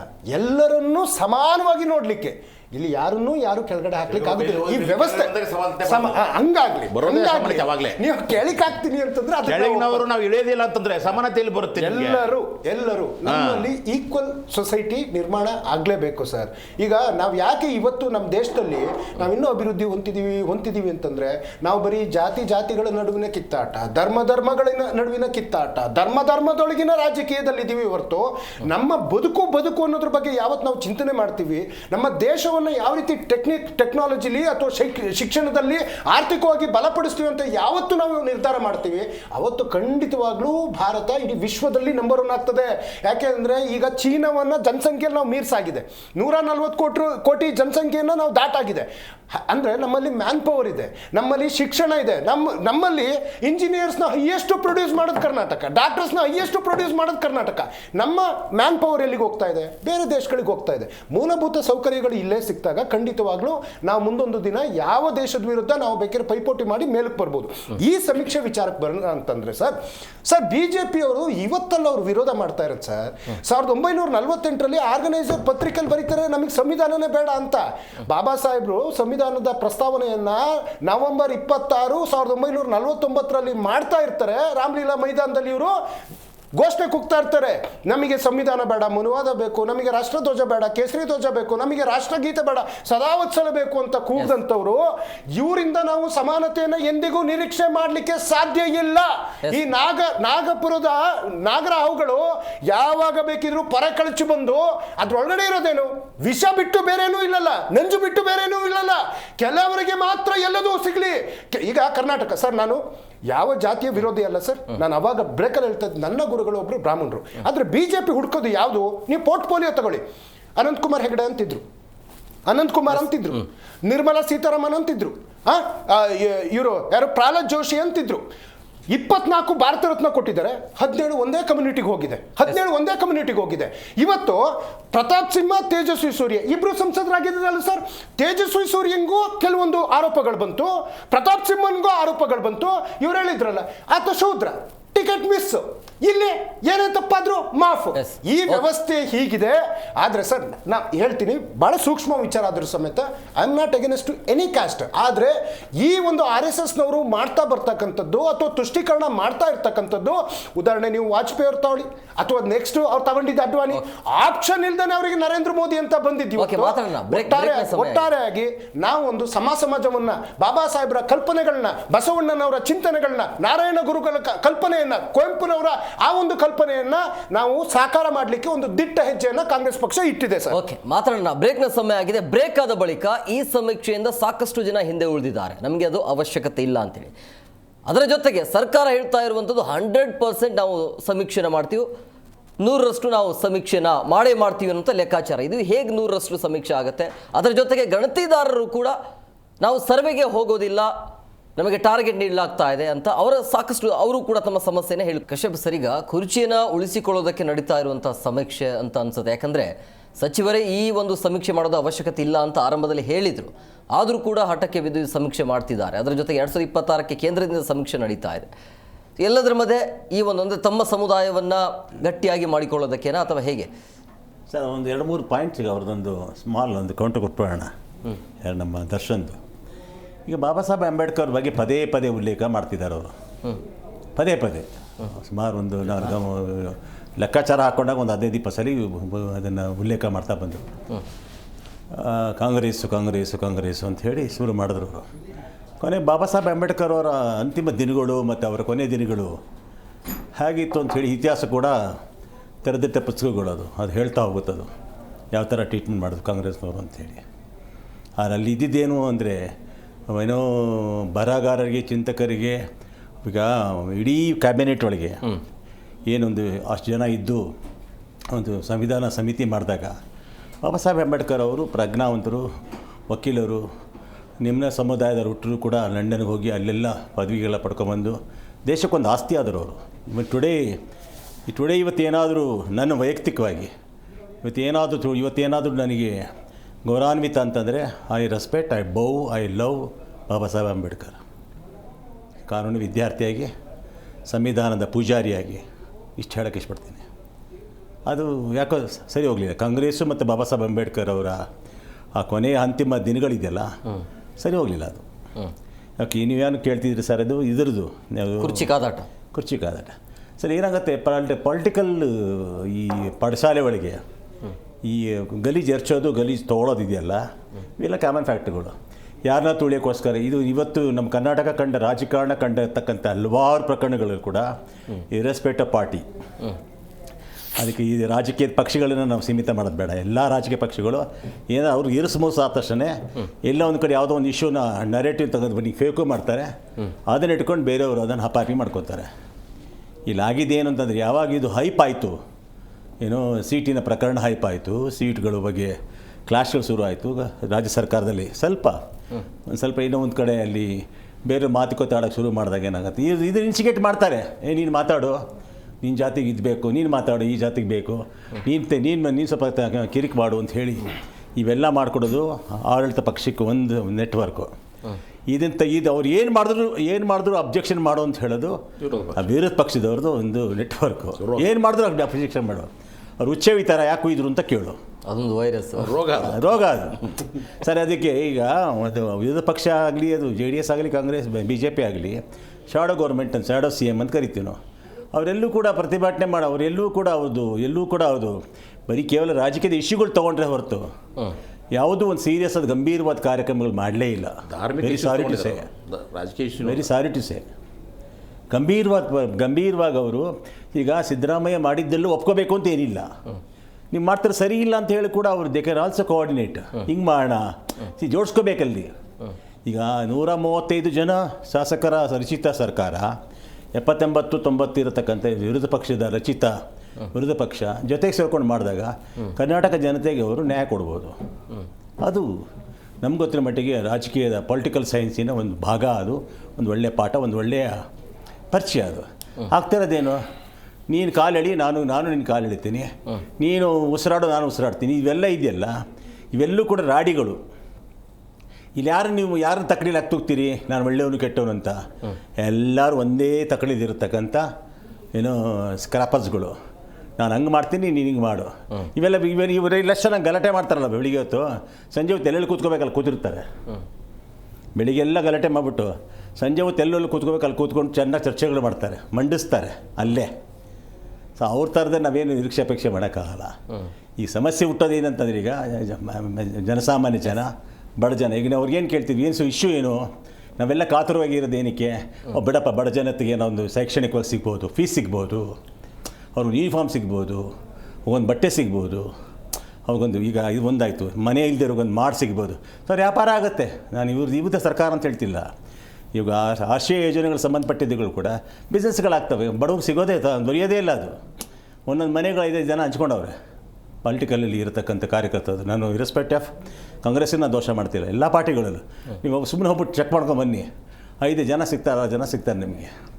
ಈ ಥರ ಆಡಳಿತದಿಂದ ನಾವು ಯಾವತ್ತೂ ನಮ್ಮ ಕರ್ನಾಟಕ ಜನತೆ ಯಾವತ್ತೂ ನೆಮ್ಮದಿಯಾಗಿರೋದೇ ಇಲ್ಲ. ಇದು ಬಯಲಾಟ ನಡೀತಾ ಹೋಗುತ್ತೆ, ನಾವು ಅದು ನೋಡ್ತಾ ಇರ್ತೀವಿ, ನಾವೆಲ್ಲ ನೋಡ್ತಿರ್ತೀವಿ. ನಾವು ಅದನ್ನು ಏನೋ ಮಾಧ್ಯಮದಲ್ಲಿ ಹಾಕೊಂಡು ನಿಮ್ಮಂಥ ಒಂದು ಒಳ್ಳೆಯ ಮಾಧ್ಯಮ ಕೂತ್ಕೊಂಡು ಚರ್ಚೆ ಮಾಡ್ತೀವಿ. ಆ ಚರ್ಚೆಯೆಲ್ಲ ನಿಂತು ನೀರಾಗುತ್ತೆ, ಸುದ್ದಿ ತಲುಪೋದಿಲ್ಲ, ಆಗೋದಿಲ್ಲ. ನಾವು ಇಲ್ಲಿ ಇವ್ರ ಜೊತೆ ವಿರುದ್ಧ, ದರ್ಶನ್ ವಿರುದ್ಧ, ಅವ್ರಿಗೆ ಹೋಗಾಟ, ನನಗೆ ಹೋಗಾಟ, ಇವ್ರಿಗೆ ಹೋಗಾಟ, ಅವ್ರು ಜಾಸ್ತಿ ನಂದು ಹಿಂಗಂತಾರೆ ಕಾಂಗ್ರೆಸ್ಸು, ಅಣ್ಣವರು ಏನು ಚಿಂತಕರು ಅವ್ರು ಹಿಂಗಂತಾರೆ, ನಾವು ಹಿಂಗಂತೀವಿ. ಇದು ಮುಗಿಲಾದ ಕಥೆಗಳಿದು. ನನಗೆ ಏನಂತಂದರೆ ನಾಳೆ ಜನಸಾಮಾನ್ಯರು ಎದ್ದು ನೋಡಯ್ಯ ನಾನು ಈ ಜಾತಿಗೆ ಸೇರ್ತೀನಿ, ನಾನು ಲಿಸ್ಟ್ ಮಾಡ್ಯಾ ನೀನು, ಇಷ್ಟು ಕೇಳಬೇಕು. ಓಕೆ, ಹೇಳಿ ಸರ್. ಈಗ ಎಷ್ಟೋ ಜನ ಈ ಸಮೀಕ್ಷೆಯಲ್ಲಿ ಭಾಗಿಯಾಗಿಲ್ಲ, ಅದು ಕಡ್ಡಾಯ ಅಲ್ಲ ಕೂಡ. ಸೊ ಹಂಗಾಗಿ ಈ ಸಮೀಕ್ಷೆ ಆದ ಬಳಿಕ ಇದನ್ನು ಸಂಪೂರ್ಣ ಸಮೀಕ್ಷೆ ಅಂತ ಹೇಗೆ ಪರಿಗಣನೆ ಆಗಲ್ಲ. ಎಷ್ಟೋ ಜನ ಅಂದ್ರೆ ಅವರು ಒಂದು ಪರ್ಸೆಂಟೇಜ್ ಎಷ್ಟಿರ್ಬೋದು ನಿಮ್ಮ ಪ್ರಕಾರ? 10%, 15%, 76% ಆಲ್ರೆಡಿ. ಅಲ್ಲ, ಇವ್ರು ಹೇಳ್ತಾ ಇರೋ ಸಮೀಕ್ಷೆಯಲ್ಲಿ ಭಾಗ ಅಂದ್ರೇನು, ಅವ್ರು ಉತ್ತರನೇ ಹೇಳದೇ ಇರತಕ್ಕಂಥವ್ರು, ರಿಜೆಕ್ಟ್ ಮಾಡಿರ್ತಕ್ಕಂಥವ್ರು 5% ಇರ್ತಾರೆ ಅಂತ ತಿಳ್ಕೊಳ್ಳಿ. 100%ಅಲ್ಲಿ 95% ನಿಮಗೆ ಡಾಟಾ ಸಿಕ್ಕರೆ 5% ಏನು ನಗಣ್ಯ ಆಗೋಗ್ಬಿಡುತ್ತೆ. ಅಂದರೆ ಏನೂ ಮಾಡದೇ ಇರೋದಕ್ಕಿಂತನೂ ಏನಾದರೂ ಮಾಡುವುದಿದೆಯಲ್ವಾ, ಅದು ಮುಖ್ಯ ಆಗುತ್ತೆ. ಇವ್ರದ್ದು ಒಳ್ಳೆ ಮಾತು ಹೇಳಿದರು, ವಿರೋಧ ಪಕ್ಷದವ್ರು ಎಲ್ಲನೂ ಯಾಕೆ ವಿರೋಧಿಸಬೇಕು? ಒಳ್ಳೇದಾಗ್ತಾ ಇದೆಯಲ್ಲ ಜನಸಮುದಾಯಕ್ಕೆ, ಜನಸಾಮಾನ್ಯರಿಗೆ ಒಳ್ಳೇದಾಗುತ್ತಲ್ವಾ? ಅಲ್ಲಿರ್ತಕ್ಕಂಥವ್ರು ಅವರು ಓಟ್ ಹಾಕಿದಾರಲ್ಲ ಇವ್ರಿಗೆ. ಈ ರೀತಿ ಇದಕ್ಕೊಂದು ಸ್ವಲ್ಪ ಸಪೋರ್ಟ್ ಮಾಡಿ, ಒಳ್ಳೆಯ ಕೆಲಸಗಳಿಗೆ ಸಪೋರ್ಟ್ ಮಾಡಿ, ಕೆಟ್ಟ ಕೆಲಸಗಳಿಗೆ ವಿರೋಧ ಮಾಡಿ. ಅದು ಆಗ್ತಾ ಇಲ್ಲಲ್ಲ, ಎಲ್ಲ ಬರೀ ಧಾರ್ಮಿಕವಾಗಿ ವಿರೋಧ ಮಾಡ್ತಾ ಬಂದುಬಿಟ್ರೆ ನೀವೇನಾಗುತ್ತೆ, ಜನರ ಕಣ್ಣಲ್ಲಿ ಕೆಳಗಡೆ ಬೀಳ್ತೀರಾ. ಸೊ ಆದ್ದರಿಂದ ನಾನು ಹೇಳ್ತಾ ಇರೋದು, ದರ್ಶನ್ ಅವರು ಹೇಳ್ತಾ ಇರೋದು ಪಿರಮಿಡ್ ಅಂತ ಹೇಳ್ಬಿಟ್ಟು ಏನಿದೆಯಲ್ಲ, ಮೇಲವರು ಕೆಳಗಡೆ ಬಿಟ್ಕೊಡ್ಬೇಕು, ಕೆಳಗಡೆ ಅವರು ಪಡಿಬೇಕು ಅಂತ. ಇದು ಪಿರಮಿಡ್ ಕಾನ್ಸೆಪ್ಟ್ ಇದು. ಈಗ ಉದಾಹರಣೆ ಹೇಳ್ಬೇಕಂದ್ರೆ ನಮ್ಮ ಗಾಂಧಿಯವರು ಈ ಥರ ಇವ್ರ ಥರ ನ್ಯಾಯವಾದಿಗಳು, ಕೋಟ್ ಹಾಕ್ಕೊಂಡು ಶೂಟ್ ಹಾಕ್ಕೊಂಡು ಓಡಾಡ್ತಕ್ಕಂಥವ್ರು. ಕೊನೆಗೆ ಏನಾಯಿತು ಅಂತಂದರೆ ಒಂದೊಂದನ್ನೇ ಕಳಿಸಿ ಬರೀ ಅವ್ರು ಏನು ಮಾಡೋದು, ತುಂಡುಡಿಗೆ ಬೆಟ್ಟಕ್ಕೆ ಬಂದರು ಮೇಲ್ವರ್ಗದವರು. ಅಂದರೆ ನಾವು ಬಿಟ್ಟು ಕೊಡ್ತೀವಿ. ಅರೆ ಕೆಳವರ್ಗದಲ್ಲಿರ್ತಕ್ಕಂಥ ಡಾಕ್ಟರ್ ಅಂಬೇಡ್ಕರ್ ಅವ್ರು ಏನು ಮಾಡಿದರು, ಅವ್ರು ಹಾಕೊಳ್ಳೋಕೆ ಚಡ್ಡಿನೂ ಇರಲಿಲ್ಲ, ಅಂಥವ್ರು ಏನು ಮಾಡಿದರು, ಬರ್ತಾ ಸೂಟ್ ಹಾಕ್ಕೊಂಡು ಬೂಟ್ ಹಾಕ್ಕೊಂಡು ಅಂದರೆ ನಾನು ಪಡಿತೀನಿ, ನನ್ನ ಗೌರವವನ್ನು ನಾನು ಪಡೆದೇ ತೀರ್ತೀನಿ ಅಂತ ಇವರು. ಇದು ಬೇಕಾಗಿರೋದು ನನಗೆ. ಕೆಳವರ್ಗದವರು ಮೇಲಕ್ಕೆ ಬರಲಿ, ಮೇಲ್ವರ್ಗದವರು ಬಿಟ್ಟುಕೊಡಲಿ. ಗೋವಿನ ಹಾಡನ್ನು ಇವರೆಲ್ಲರೂ ಹಾಡ್ತೀವಲ್ಲ ಸ್ವಾಮಿ ನಾವು. ಗೋವಿನ ಹಾಡನ್ನು ಮಹಾತ್ಮ ಗಾಂಧಿ ಅವರು ಮೊದಲು ಏನು ಅಂದ್ಕೊಂಡಿದ್ರು ಅಂತಂದರೆ, ಗೋವಿನ ಹಾಡು ಥರ ನಾವು ಹುಲಿ ಅನ್ನೋದಿದೆಯಲ್ಲ, ಅದು ಕರುಣೆಯಿಂದ ಎಲ್ಲ ಬಿಟ್ಕೊಡುತ್ತೆ ಅಂತ. ಕರುಣೆಯಿಂದ ಏನು ಪುಣ್ಯಕೋಟಿ ಬಂದ ತಕ್ಷಣನೇ ಅದು ಬಂದು ಇದು ಮಾಡ್ತಾ, ಅಯ್ಯೋ ಅಂಡ ಬಿದಕೋ ಮಾಂಸ ಬಿದಕೋ ಅಂದ ತಕ್ಷಣ ಅದಕ್ಕೆ ಫೀಲ್ ಆಗ್ಬಿಟ್ಟು ಬಿಟ್ಕೊಡುತ್ತಲ್ಲ, ಮನುಷ್ಯ ಜಾತಿ ಹಂಗಲ್ಲ ಸ್ವಾಮಿ. ಬೇಕಾದ್ರೆ ಹುಲಿ ಬೇಕಾದ್ರೆ ಬಿಟ್ಕೊಡುತ್ತೇನೋ ಗೊತ್ತಿಲ್ಲ, ಮನುಷ್ಯರು ಮಾತ್ರ ಇರೋದನ್ನೆಲ್ಲ ಕಿತ್ಕೊಂಡು ತಿನ್ನೋರು ಇದ್ದಾರೆ. ಆದ್ದರಿಂದ ಈ ನಮ್ಮ ದೇಶದಲ್ಲಿ ಜಾತಿ ವ್ಯವಸ್ಥೆ ಅನ್ನೋದು ಪ್ರಬಲವಾಗಿದೆ. ಇಂಥ ವ್ಯವಸ್ಥೆಯಲ್ಲಿ ಸಾಮಾಜಿಕ ನ್ಯಾಯವನ್ನು ಎಲ್ಲರಿಗೂ ಒದಗಿಸುವುದು ಬಹಳ ಕಷ್ಟಕರವಾಗಿದೆ. ಅದಕ್ಕೆ ಕನಿಷ್ಠವಾಗಿರ್ತಕ್ಕಂಥ ಅಂಕಿ ಸಂಖ್ಯೆಗಳಾದರೂ ಸರ್ಕಾರದ ಬಳಿ, ಸರ್ಕಾರ ಯಾರದೇ ಇರಲಿ, ಅಲ್ಲಿರ್ತಕ್ಕಂಥ ಆಡಳಿತದ ಬಗ್ಗೆ ಇರಬೇಕಾಗತ್ತೆ. ಆದ್ದರಿಂದ ನನ್ನ ಹತ್ರ 1000 ರೂಪಾಯಿ ಇದೆ, ಯಾರಿಗೆ ಎಷ್ಟೆಷ್ಟು ಹಂಚಬೇಕು ಅಂತ ಬಿಟ್ಟು ಯೋಚನೆ ಮಾಡಬೇಕಲ್ಲ. ನಿಮಗೆ ಯಾರಿಗೆ ಹಂಚ್ಬೇಕಾ? ಇವ್ರು ಬಂದ್ಬಿಟ್ಟೆ ಸರ್ ನಮ್ಮದೊಂದು 1 ಕೋಟಿ ಜನ ಇದ್ದೀವಿ, ಎಲ್ಲ ಹಂಚ್ಬಿಟ್ಟು ನಮ್ಗಂತ ಇನ್ನೊಬ್ರು ಹೇಳ್ತಾನೆ, ಇನ್ನೊಬ್ರು ಮತ್ತೊಂದು ಹೇಳ್ತಾನೆ. ಈ ಹಾಗಲ್ಲ ಸರ್. ನಾನು ಹೇಳ್ತಾ ಇರೋದು ಉದ್ಯೋಗ, ಶಿಕ್ಷಣ ಇವುಗಳು ಎಲ್ಲರಿಗೂ ಆಗಬೇಕು. ಕೆಳವರ್ಗದವರು ಮೇಲಕ್ಕೆ ಬರಬೇಕು. ಆಮೇಲೆ ಅದಕ್ಕಿಂತ ಹೆಚ್ಚು ಬರೀ ಮೇಲಕ್ಕೆ ಬರಬೇಕು ಅಂದ್ರೆ ಬರೀ ಆರ್ಥಿಕವಾಗಿ ಮೇಲಕ್ಕಲ್ಲ, ಅದು ನಾನು ಒಪ್ಪೋದಿಲ್ಲ. ಅದು ಅಂಬೇಡ್ಕರ್ ಅವರು ಒಪ್ಪಿಲ್ಲ. ಆರ್ಥಿಕವಾಗಿ ಮಾತ್ರ ಅಲ್ಲ, ಸಾಮಾಜಿಕವಾಗಿಯೂ ಸಹಿತ ಅವರು ತಮ್ಮ ಈ ಏನು ಸ್ಪೃಶ್ಯತೆಯ ಒಂದು ಕಳಂಕವನ್ನು ಕಳೆದುಕೊಂಡು ಅವರು ಸಹಿತ ಮನುಷ್ಯರಾಗಿ, ನಾವು ಮನುಷ್ಯರು, ನಾವು ನಿಮ್ಮ ಜೊತೆಗೆ ಕೂತ್ಕೋತೀವಿ, ನಿಮ್ಮ ಜೊತೆಗೆ ನೆಂಟಸ್ಥಾನ ಮಾಡ್ತೀವಿ, ಆ ರೀತಿಯಾದಂಥ ಒಂದು ಆದರ್ಶಮಯವಾದಂಥ ಸಮಾಜ ಬರಬೇಕು ಅನ್ನುವುದು ಎಲ್ಲ ದಾರ್ಶನಿಕರ ಆಸೆ ಆಗಿತ್ತು, ಆಗಬೇಕು. ಆದ್ದರಿಂದ ಈ ಒಂದು ಗಣತಿ ಅಂತ ಏನು ಮಾಡ್ತಾ ಇದ್ದಾರೆ, ಅದಕ್ಕೆ ಜಾತಿ ಗಣತಿ ಅಂತ ಹೇಳ್ಬಿಟ್ಟು ದಿಕ್ಕು ತಪ್ಪಿಸೋ ಕೆಲಸವನ್ನು ದಯವಿಟ್ಟು ಬಿಟ್ಟುಬಿಡಿ. ಆ ಶಬ್ದನೇ ಬಳಸಬೇಡಿ. ನೀವು ಬರಬೇಕಾಗಿರೋದು ಸಾಮಾಜಿಕ ಸಮೀಕ್ಷೆ. ಈ ಸಮೀಕ್ಷೆಯ ಸಂದರ್ಭದಲ್ಲಿ ನೀವೇ ನೇಮಕ ಮಾಡಿದಲ್ಲಿ ಸಿಬ್ಬಂದಿಗಳನ್ನು ಅಥವಾ ಗಣತಿದಾರರನ್ನು. ಈಗ ನಾವು ಸರ್ವೆ ಮಾಡಲಿಕ್ಕೆ ಹೋಗೋದಿಲ್ಲ, ನಮಗೆ ಪ್ರೆಷರ್ ಇದೆ, ಟಾರ್ಗೆಟ್ ನೀಡಲಾಗ್ತಾ ಇದೆ ಅಂತೇಳಿ ಬಾಯ್ಕಟ್ ಮಾಡೋದಕ್ಕೆ ಮುಂದಾಗಿದ್ದಾರೆ. What next? ನೀವು ಏನು ಮಾಡ್ತೀರಿ? ಕೆಲವರು ಅವ್ರ ರಾಜಕೀಯ ಪ್ರೇರಿತವಾದಂಥ ಹೇಳಿಕೆಗಳು ಇರಬೇಕು. ಯಾಕೆಂದರೆ ಸರ್ಕಾರದ ಕೆಲಸ ದೇವರ ಕೆಲಸ. ನೋಡಿ, ಸರ್ಕಾರದ ಕೆಲಸ ಒಂದು ಕೊಟ್ಟಿರೋದು ಒಂದು ಬದುಕು ಕಟ್ಕೊಡುವಂಥ ಕೆಲಸ. ಮತ್ತು ಯಾರು ಉಚಿತವಾಗಿ ಕೆಲಸ ಮಾಡ್ತಾ ಇಲ್ಲ ಸರ್. ಅವರಿಗೆ ಗೌರವಧನ ಅಂತೇಳಿ 20,000ದಷ್ಟು ಹಣವನ್ನು ಕೊಡ್ತಾ ಇದ್ದೀವಿ. ಆ್ಯಸ್ ಯೂಶುವಲ್ ಆಗಿ ಶಿಕ್ಷಕರನ್ನ ಯಾಕೆ ನೇಮಕ ಮಾಡ್ತೀವಿ ಅಂತಂದರೆ ಅವರಿಗೆ ಪರಿಪೂರ್ಣವಾದಂಥ ಜ್ಞಾನ. ಯಾವುದೇ ಸೆನ್ಸಸ್ಗಳಾದರೆ ಅವರೇ ಮಾಡ್ತಾಯಿದ್ರು. ಕಶ್ಯಪ್ ಸರ್ ಒಂದು ಪ್ರಶ್ನೆ ಕೇಳಿದರು ಸರ್, ಅದಕ್ಕೆ ಅವರಿಗೆ ನಾನು ಕೊನೆಯದಾಗಿ ಹೇಳ್ತೀನಿ, ಬಾಬಾ ಸಾಹೇಬ್ರ ಹೆಸರನ್ನ 1 ಸರಿಯಲ್ಲ, 100 ಸರಿಯಲ್ಲ, 1000 ಸರಿಯಲ್ಲ, ನನ್ನ ಕೊನೆ ಉಸಿರು ಇರೋ ತನಕ ಕಾಂಗ್ರೆಸ್ನಾಗಿ ಹೇಳ್ತಾನೆ ಇರ್ತೀನಿ. ಉದಾಹರಣೆ, ಈಗ ರಾಮ ಮಂದಿರ ನಾವು ಕಟ್ಟಿದ್ದು ಅಂತೇಳಿ ಇನ್ನು 1000 ವರ್ಷ ಆದರೂ BJP ಹೇಳ್ಕೊಳ್ತಾನೆ ಇರ್ತಾರೆ. ಅಂಥದ್ರಲ್ಲಿ ಬಾಬಾ ಸಾಹೇಬ್ರನ್ನ ಕರಡು ಸಮಿತಿಯ ಅಧ್ಯಕ್ಷನಾಗಿ ಮಾಡಿ, ಅವರನ್ನ ರಾಜ್ಯಸಭೆಗೆ ಆಯ್ಕೆ ಮಾಡಿ, ಅವರನ್ನ ಕಾನೂನು ಸಚಿವರನ್ನಾಗಿ ಮಾಡಿ, ಅಂಥ ಮೇಧಾವಿಯಿಂದ ವಿಶ್ವ ಮೆಚ್ಚುವಂಥ ಒಂದು ಶ್ರೇಷ್ಠ ಸಂವಿಧಾನವನ್ನು ಕೊಟ್ಟರಲ್ಲ, ಆ ಪುಣ್ಯದ ಕೆಲಸ ಆಗಬೇಕಾದ್ರೂ ವಿರೋಧ RSSನವ್ರು ಮಾಡಿದ್ರಲ್ಲ. ಇವತ್ತು ಜಗತ್ತು ಮೆಚ್ಚುವಂಥ ಸಂವಿಧಾನ ಕೊಟ್ಟಿರ್ತಕ್ಕಂಥ ಬಾಬಾ ಸಾಹೇಬ್ರನ್ನ, ಸಂವಿಧಾನವನ್ನು ನೆನೆಸ್ಕೊಳಿಸುವಂಥದ್ದು, ಸ್ಮರಿಸುವಂಥದ್ದು, ಪೂಜನೆಯ ಭಾವದಿಂದ ಕಾಣುವಂಥದ್ದು ಕಾಂಗ್ರೆಸ್ನ ಕಾರ್ಯಕರ್ತನಾಗಿ ನನ್ನ ಹೆಮ್ಮೆಯ ವಿಚಾರ. ನಾನು ಕೊನೆವರೆಗೂ ಅವ್ರನ್ನ ಸ್ಮರಿಸುವಂಥ ಕೆಲಸವನ್ನು ಖಂಡಿತವಾಗ್ಲೂ ಮಾಡ್ತೀನಿ sir. Yes, okay, thank you sir, thank you very much 3 ಜನಕ್ಕೂ ಇಷ್ಟೊತ್ತು ಕಾರ್ಯಕ್ರಮಕ್ಕೆ ಜಾಯ್ನ್ ಆಗಿದ್ದಕ್ಕೆ. ಎಸ್ ಸರ್, ನೋಡಿದ್ರಲ್ಲ ವೀಕ್ಷಕರಿಗೆ, ಆಲ್ಮೋಸ್ಟ್ ಆಲ್ 76% ಸಮೀಕ್ಷೆ ಮುಕ್ತಾಯ ಆಗಿರೋದ್ರಿಂದಾಗಿ ಇವತ್ತು ಸಂಜೆ ಮತ್ತು ನಾಳೆ ಒಳಗಡೆ ಗೊತ್ತಾಗುತ್ತೆ ಎಷ್ಟು ಮಟ್ಟಿಗೆ ಸಮೀಕ್ಷೆ ಆಗಿದೆ, ಕೊನೆ ತನಕ ಆಗುತ್ತೆ, ಅಥವಾ ಒಂದು ವೇಳೆ ಪೂರ್ಣವಾಗಿ ಸಮೀಕ್ಷೆ ಆಗಿಲ್ಲ ಅಂತೇಳಿ ಅದನ್ನು ಮುಂದಕ್ಕೆ ಹಾಕುವಂಥ ಎಲ್ಲ ಸಾಧ್ಯತೆ ಕಂಡು ಬರ್ತಾ ಇದೆ. ಆಮೇಲೆ ಕಡ್ಡಾಯವಾಗಿ ಈ ಸಮೀಕ್ಷೆಗೆ ಭಾಗವಹಿಸಲೇಬೇಕು ಅನ್ನೋದು ಏನಿಲ್ಲ. ನಿಮಗೆ ಇಷ್ಟ ಇದ್ರೆ ಆ ಕಾಲಮ್ಗಳ ಬಗ್ಗೆ ಮಾಹಿತಿ ಕೊಡ್ಬೋದು ಅಥವಾ ಕೊಡದೇ ಇರ್ಬೋದು. ಅದರ ಜೊತೆಗೆ ಇನ್ನೊಂದು ವಿಚಾರ ಏನಂದರೆ, ನೀವು ಏನು ಮಾಹಿತಿಯನ್ನು ಕೊಡ್ತೀರೋ ಅದೆಲ್ಲವೂ ಕೂಡ ಗೌಪ್ಯತೆ ಇರುತ್ತೆ. ಸೊ ಇದರ ಉದ್ದೇಶ ಏನು ಅಂತಂದರೆ, ಈ ಸಮಾಜದ ಒಬ್ಬ ವ್ಯಕ್ತಿಯ ಕಟ್ಟಕಡೆ ವ್ಯಕ್ತಿಗೆ ಮೀಸಲಾತಿಯ ಮುಖಾಂತರ ಆತನಿಗೆ ಅವಕಾಶ ಮಾಡಿಕೊಡಬೇಕು ಅನ್ನುವಂಥ ಸಮೀಕ್ಷೆ ಇದು. ಹಂಗೆ ಹೇಳ್ಕೊಂಡು ಬರ್ತಾ ಇರುವಂಥದ್ದು. ನೋಡೋಣ ಮುಂದಿನ ದಿನಮಾನಗಳಲ್ಲಿ ಏನಾಗುತ್ತೆ ಅಂತೇಳಿ. ಇದಾಗಿತ್ತು ಇವತ್ತಿನ ವಿಶೇಷ. ಮತ್ತಷ್ಟು ಅಪ್ಡೇಟ್ಸ್ಗಾಗಿ ನೋಡ್ತಾ ಇರಿ ಜಿ ಕನ್ನಡ ನ್ಯೂಸ್, ಸತ್ಯವೇ ಸುದ್ದಿಯ ಜೀವಾಳ.